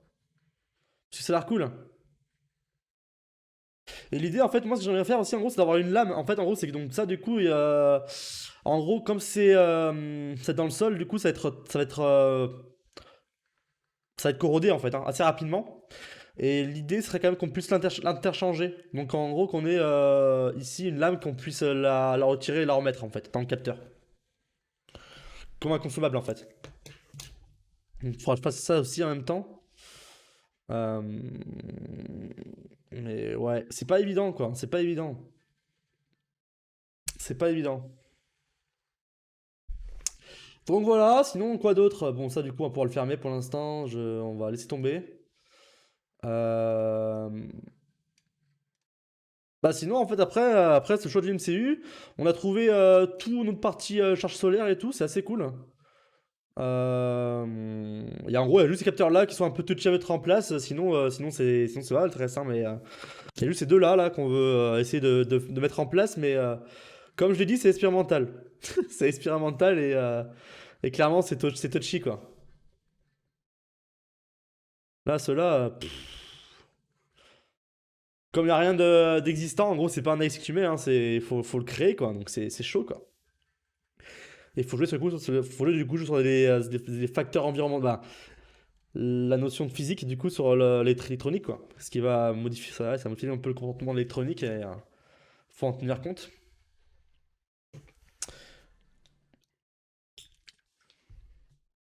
Mais ouais,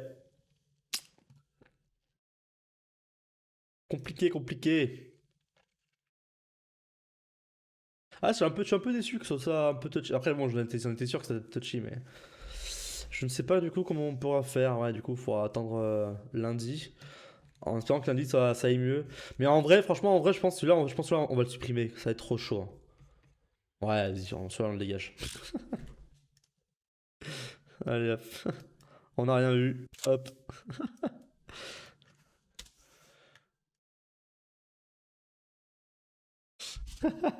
On n'a rien vu. Oups, du balai.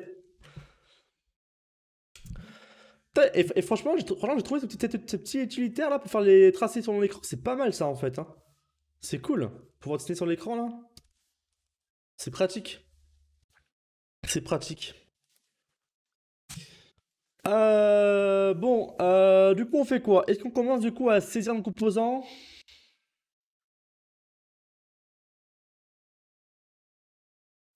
Comment tu fais pour la salinité et les triments? Ben, tu sais, c'est les capteurs.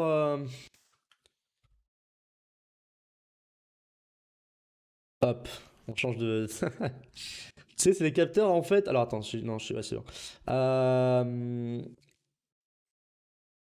Tu sais, avec deux électrodes comme ça.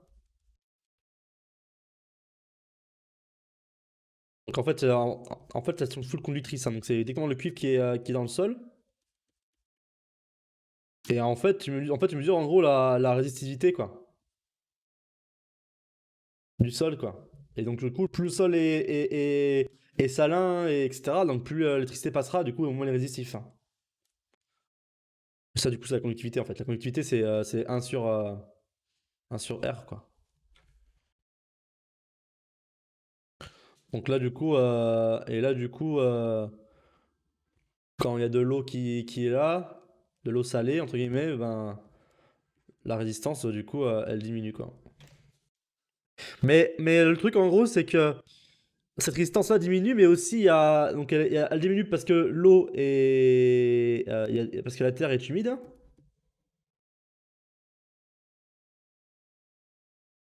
et en plus, le fait qu'il y a des sels minéraux, quoi.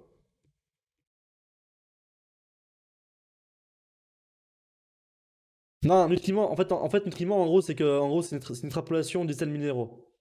Ça, en gros, c'est une déduction de ça, hein. C'est une déduction.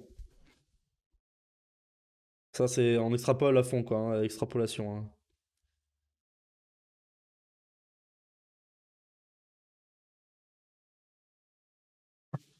Mais le problème, c'est que du coup, comme il y a deux facteurs qui influent sur le capteur, ben, j'ai peur que cette notion-là, en gros, elle soit biaisée, quoi. Ça, clairement, je pense qu'en fait, ça sera pas vrai, quoi. Donc, du coup, je pense que celui-là, on va le mettre entre parenthèses, ce capteur-là. Ah, du coup, j'ai déjà enlevé, hein. Et justement, en fait, en gros, c'est les projets comme cela, là. Attends, hop, bureau, hop, contrôle H. Non, je l'ai pas. Hop, contrôle H. Euh, Conductivity, sensor, PCB probe.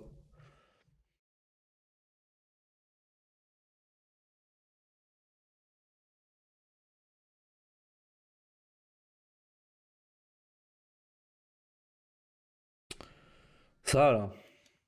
Alors, c'est un peu. Ouais, ça. En fait, ouais, ça ressemble un peu toujours à la même chose, quoi. Mais c'est des lots.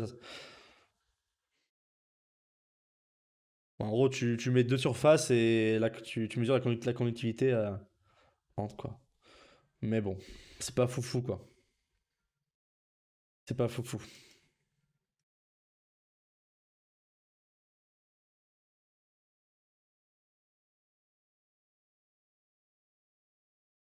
C'est quoi ça, hein?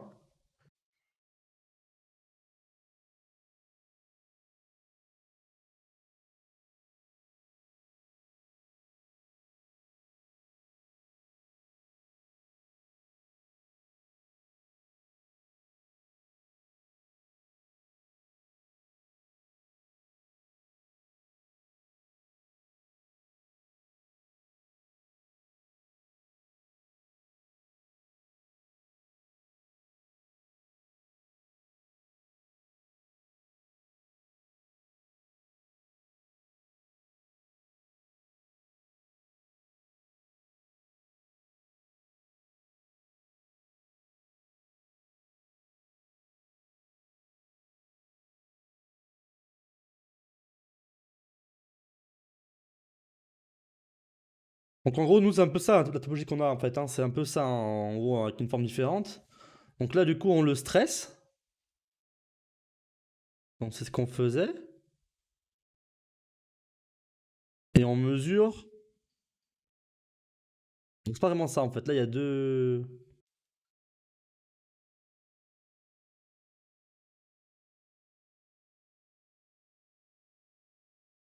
Si, en fait, nous, on mesure ça. On mesure en fait, en gros, la chambre au milieu, quoi.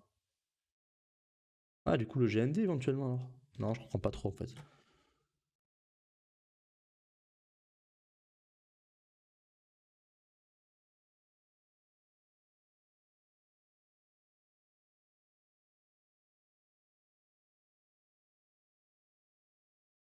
Ouais, c'est pas clair, hein. C'est pas clair.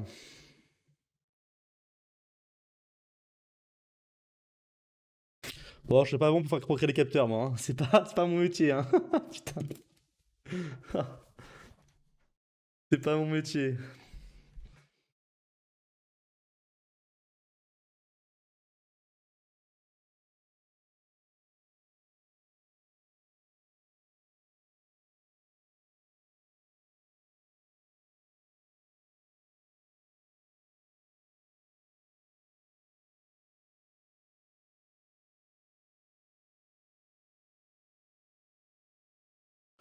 Ouais.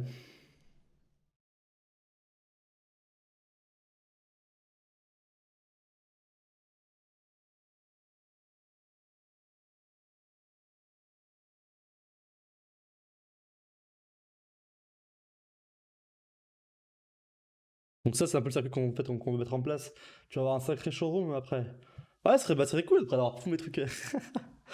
Bah en vrai, c'est l'idée aussi, hein. C'est l'idée, hein, c'est d'avoir plein de trucs à présenter, hein, par la suite. Ça prend du temps, mais bon, on va y travailler. Mais là, c'est un peu. En fait, c'est un peu ça l'idée, hein.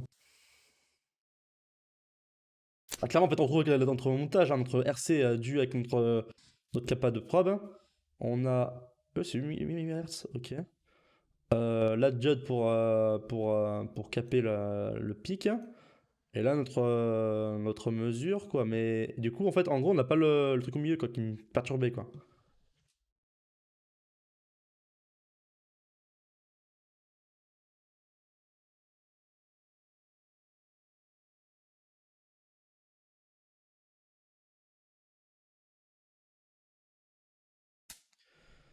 On peut essayer de faire ça, hein. Mais ça, du coup, en gros, c'est que en fait, les deux capteurs, ils vont être comment dire, altérés par l'humidité et la salinité. Donc, en gros, on n'a pas l'un et l'autre, l'un ou l'autre, on aura les deux en fait en deux en un, quoi. Mais bon. Ah bah, du coup, c'est ça. Du coup, le schéma est plus simple là, mais le schéma est plus simple. Et clairement, c'est ça en fait, c'est que kappa. Oui, bah oui. Non, mais c'est ça en fait. C'est qu'on est con, c'est ça. Notre kappa en fait sur le truc. Où je tout fermé. Bon. Ah non, il était là. Notre kappa en fait, elle est. Ah, elle est là en fait. C'est ça notre kappa. Là en fait, c'est comme si on avait plein de kappa. Ah putain, j'ai pas pris le bon truc.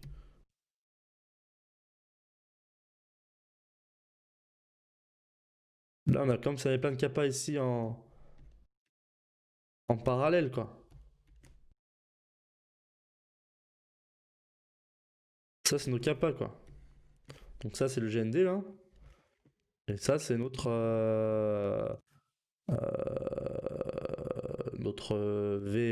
Vincennes, quoi.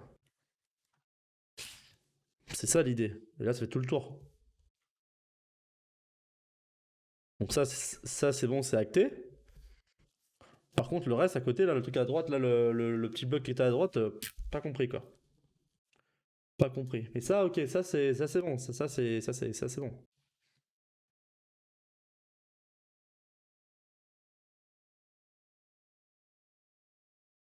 Ça c'est bon. Non, ça on s'en fout. C'est lui. Donc soit on fait. Alors,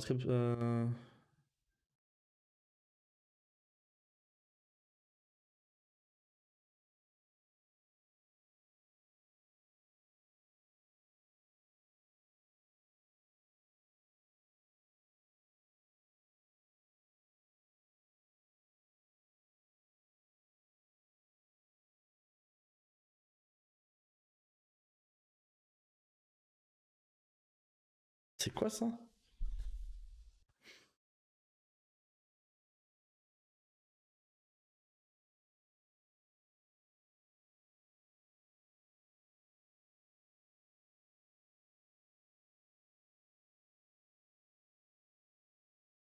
En plus, c'est des Français en plus. On va les appeler ceux-là. On va les appeler. Ah mais en plus, c'est des INSA de Toulouse.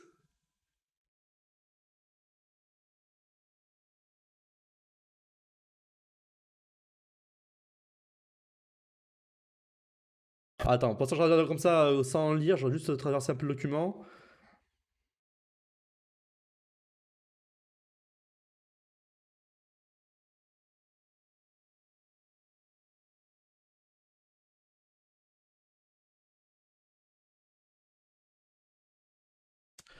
Donc en fait on est d'accord, de toute façon ça va, voilà, si le sol est riche on va avoir une valeur différente, et si le sol est humide on va avoir une valeur différente. Après pareil, un sol qui est dans de l'eau distillée, pas un effet de peau, mais oui c'est aussi le sel qui a porté tout ça quoi. Mais en fait du coup on est d'accord que c'est un capteur en un en fait, c'est un capteur d'humidité et de salinité en fait. Tu peux pas faire les, c'est pareil, c'est les deux qui sont, ouais, deux en un. Ok, bah du coup on va faire ça, du coup on va le faire mais en mode opacité. Alors là c'est quoi ça?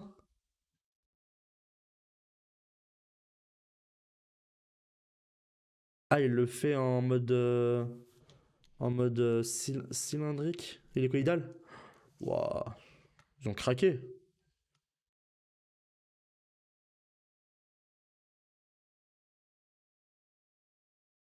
En vrai, c'est cool, franchement, en fait, le document, il a l'air pas mal.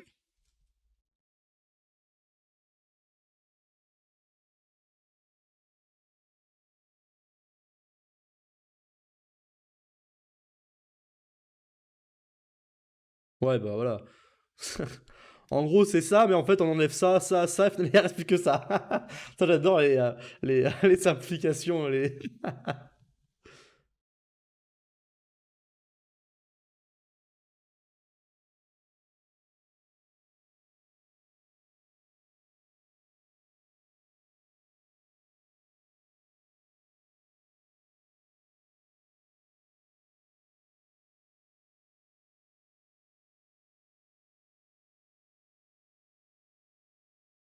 Moisture oscillator, salinité oscillator. Ah, parce que du coup, ah oui, non, ok, c'est ce qu'il disait en fait. Ah oui, en gros, c'est que,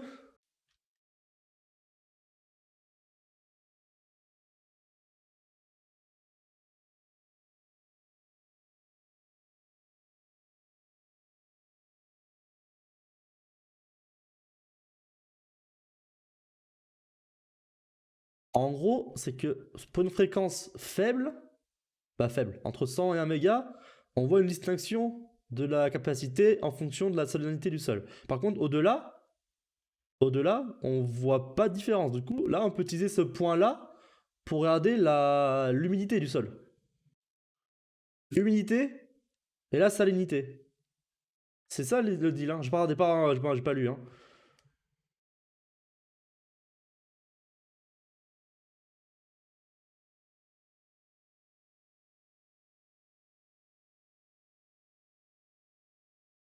Ouais, mais après, en même temps, c'est que si on monte en fréquence, après, ça va super haut. Attends.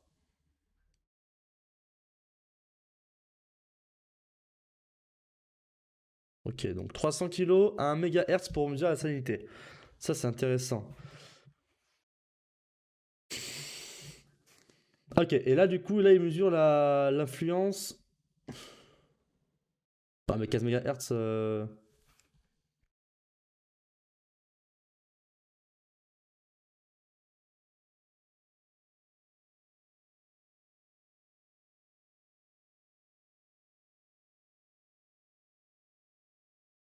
Ah ouais, du coup, apparemment, ils ont vu qu'il y a un plateau à 15 MHz, mais 15 MHz, c'est super chaud à faire.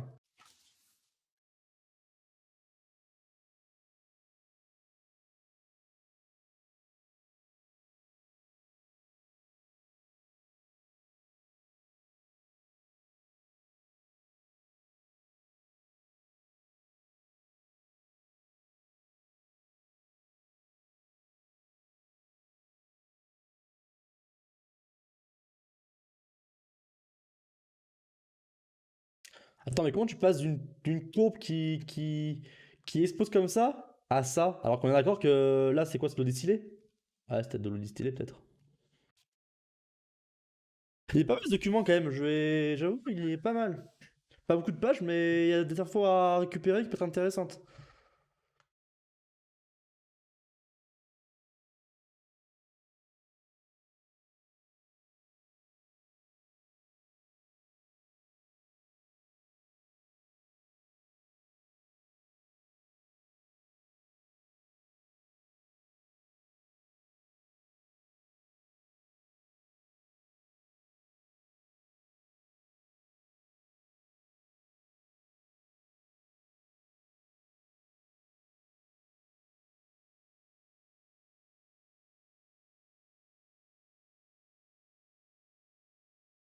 Alors.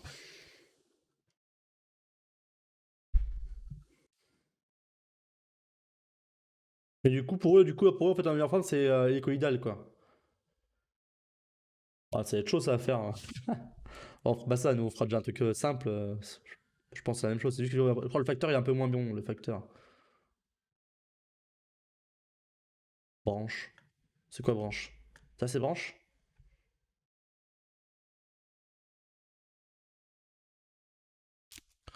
Il va falloir que je lise le document quand même, hein, j'avoue que.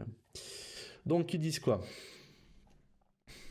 Donc, la première partie, le front-end permet la conversion de la capacité du capteur, variation de capacité du capteur, en une seule variation. Donc, en prenant compte de la fréquence. Euh, Colpit oscillator, de low capacity conversion frequency.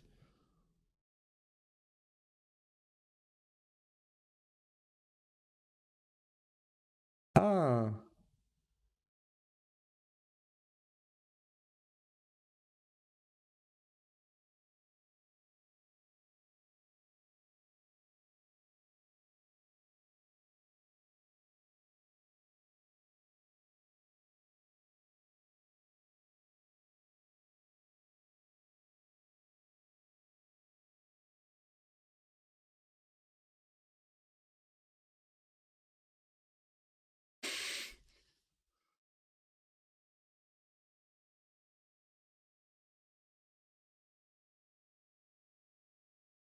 Mais en gros, ce capteur-là, c'est presque un projet en fait à part entière en fait dans, dans mon truc. Parce que t'as les mecs qui font des tests dessus, t'es là, tu fais, moi je peux pas le faire ça en deux streams, hein. Les mecs, ils ont fait des thèses, ils sont à 4 pendant 3 ans, et moi j'ai deux streams pour le faire, c'est ça le truc. Bon, je suis pas Einstein, hein, je vous le dis tout de suite, hein.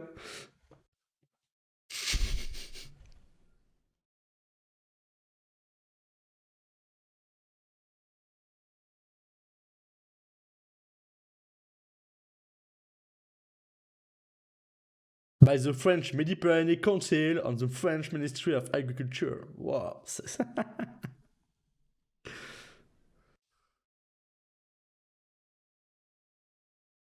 Ah, c'est marrant, ouais, il détecte les coups, la pluie.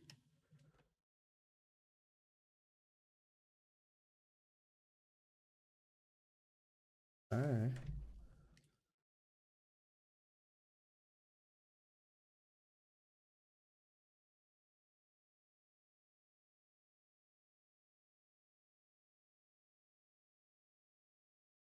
Quand j'ai le copie ce slatter, je sais plus ce que c'est.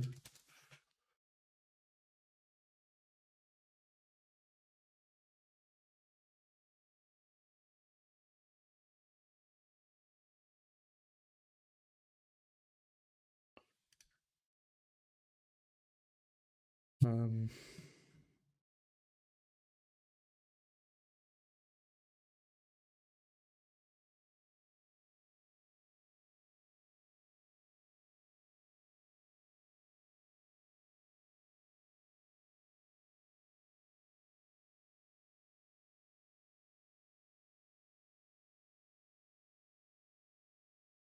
hmm.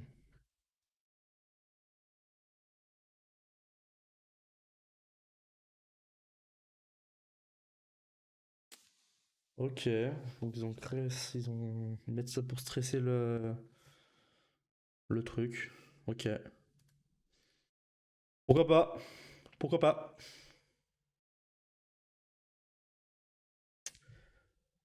Ça me paraît pas mal ça. Attends, je vais quand même regarder les liens. Je les ai foutus où les liens? Je vais les garder. Je vais créer un dossier.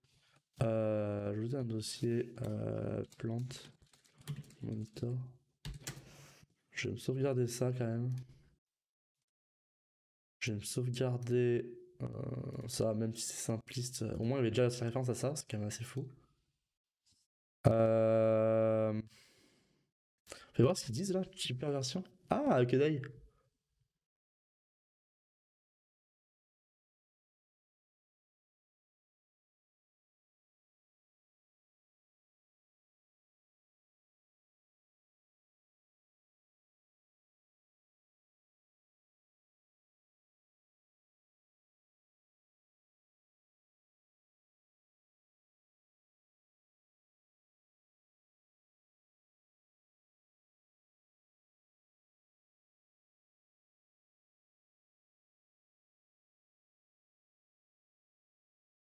Ouais, c'est en fait c'est bateau en fait, hein. Je suis même aperçu en fait. Ok, donc ça c'était quoi? C'est ça, c'est un document qui est intéressant celui-là. Hop, pareil, bam. Bon bah voilà, hein. Je vais te coucher. Attends, je vais pas tarder non plus, je crois que je vais arrêter, je vais pas tarder là, je commence par être fatigué aussi. J'avoue là c'était un petit coup dur là le truc là. Petit coup dur. Ouais, on va s'arrêter là je pense aussi. On va s'arrêter là tranquillement. Euh, Comme ça on n'a pas trop tard au lit. Ça serait pas mal. Ça serait pas mal. Ouais, du coup, ce stream, pas très productif, hein. Pas très productif, bon, ouais, comme prévu, quoi. Attention, c'était annoncé, hein. C'était annoncé, la couleur était annoncée, hein. Mais bon, mais bon. Euh... Ouais, ouais, celui-là, il est quand même touchy à mettre en place, hein. Puis pareil, c'est pas parce que, tu sais, on va le créer, on va pas pouvoir le tester, donc ça va être au pifomètre, hein. Ça va être au pifomètre. Alors après, de toute façon, une fois qu'on aura la carte là, c'est lundi, déjà on aura aussi la vraie méca, donc on pourra voir un petit peu les dimensions pour estimer les bandes de kiff qu'il faut faire, ce genre de choses. Donc on va pouvoir aussi s'en inspirer quand même fortement. Mais, euh, Mais j'avoue, cet article est quand même intéressant, comme l'article voilà, de recherche sur ça, sur le fait qu'on a deux courbes qui sont intéressantes. Et par contre, t'as 8 MHz, hein. Ouais, c'est assez plat, et là, du coup, il arrive à estimer la. Attends, mais 8 MHz, c'est ici. Comment tu peux en décorréler le bleu du vert, là? C'est pas possible. Après, c'est une tendance, hein. Ça donne une tendance, clairement. Si t'as 50, c'est bien. Si t'as même trop, peut-être 50.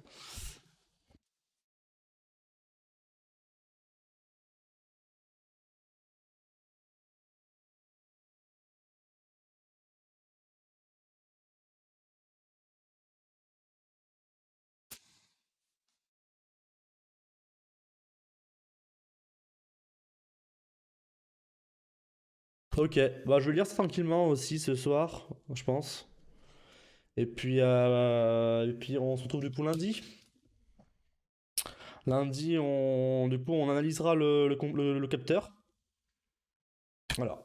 Lundi, du coup, on va analyser le capteur. On va le dépioter. On va essayer de passer un peu à l'oscillo, voir ce qu'on peut faire. Bien que, comme on a pu le voir, l'oscillo a un impact sur la mesure. Clairement, la sonde, elle n'est pas neutre, hein, en parlant. Elle a une capacité qui est peut-être faible, mais elle a quand même une capacité de quelques picofarades.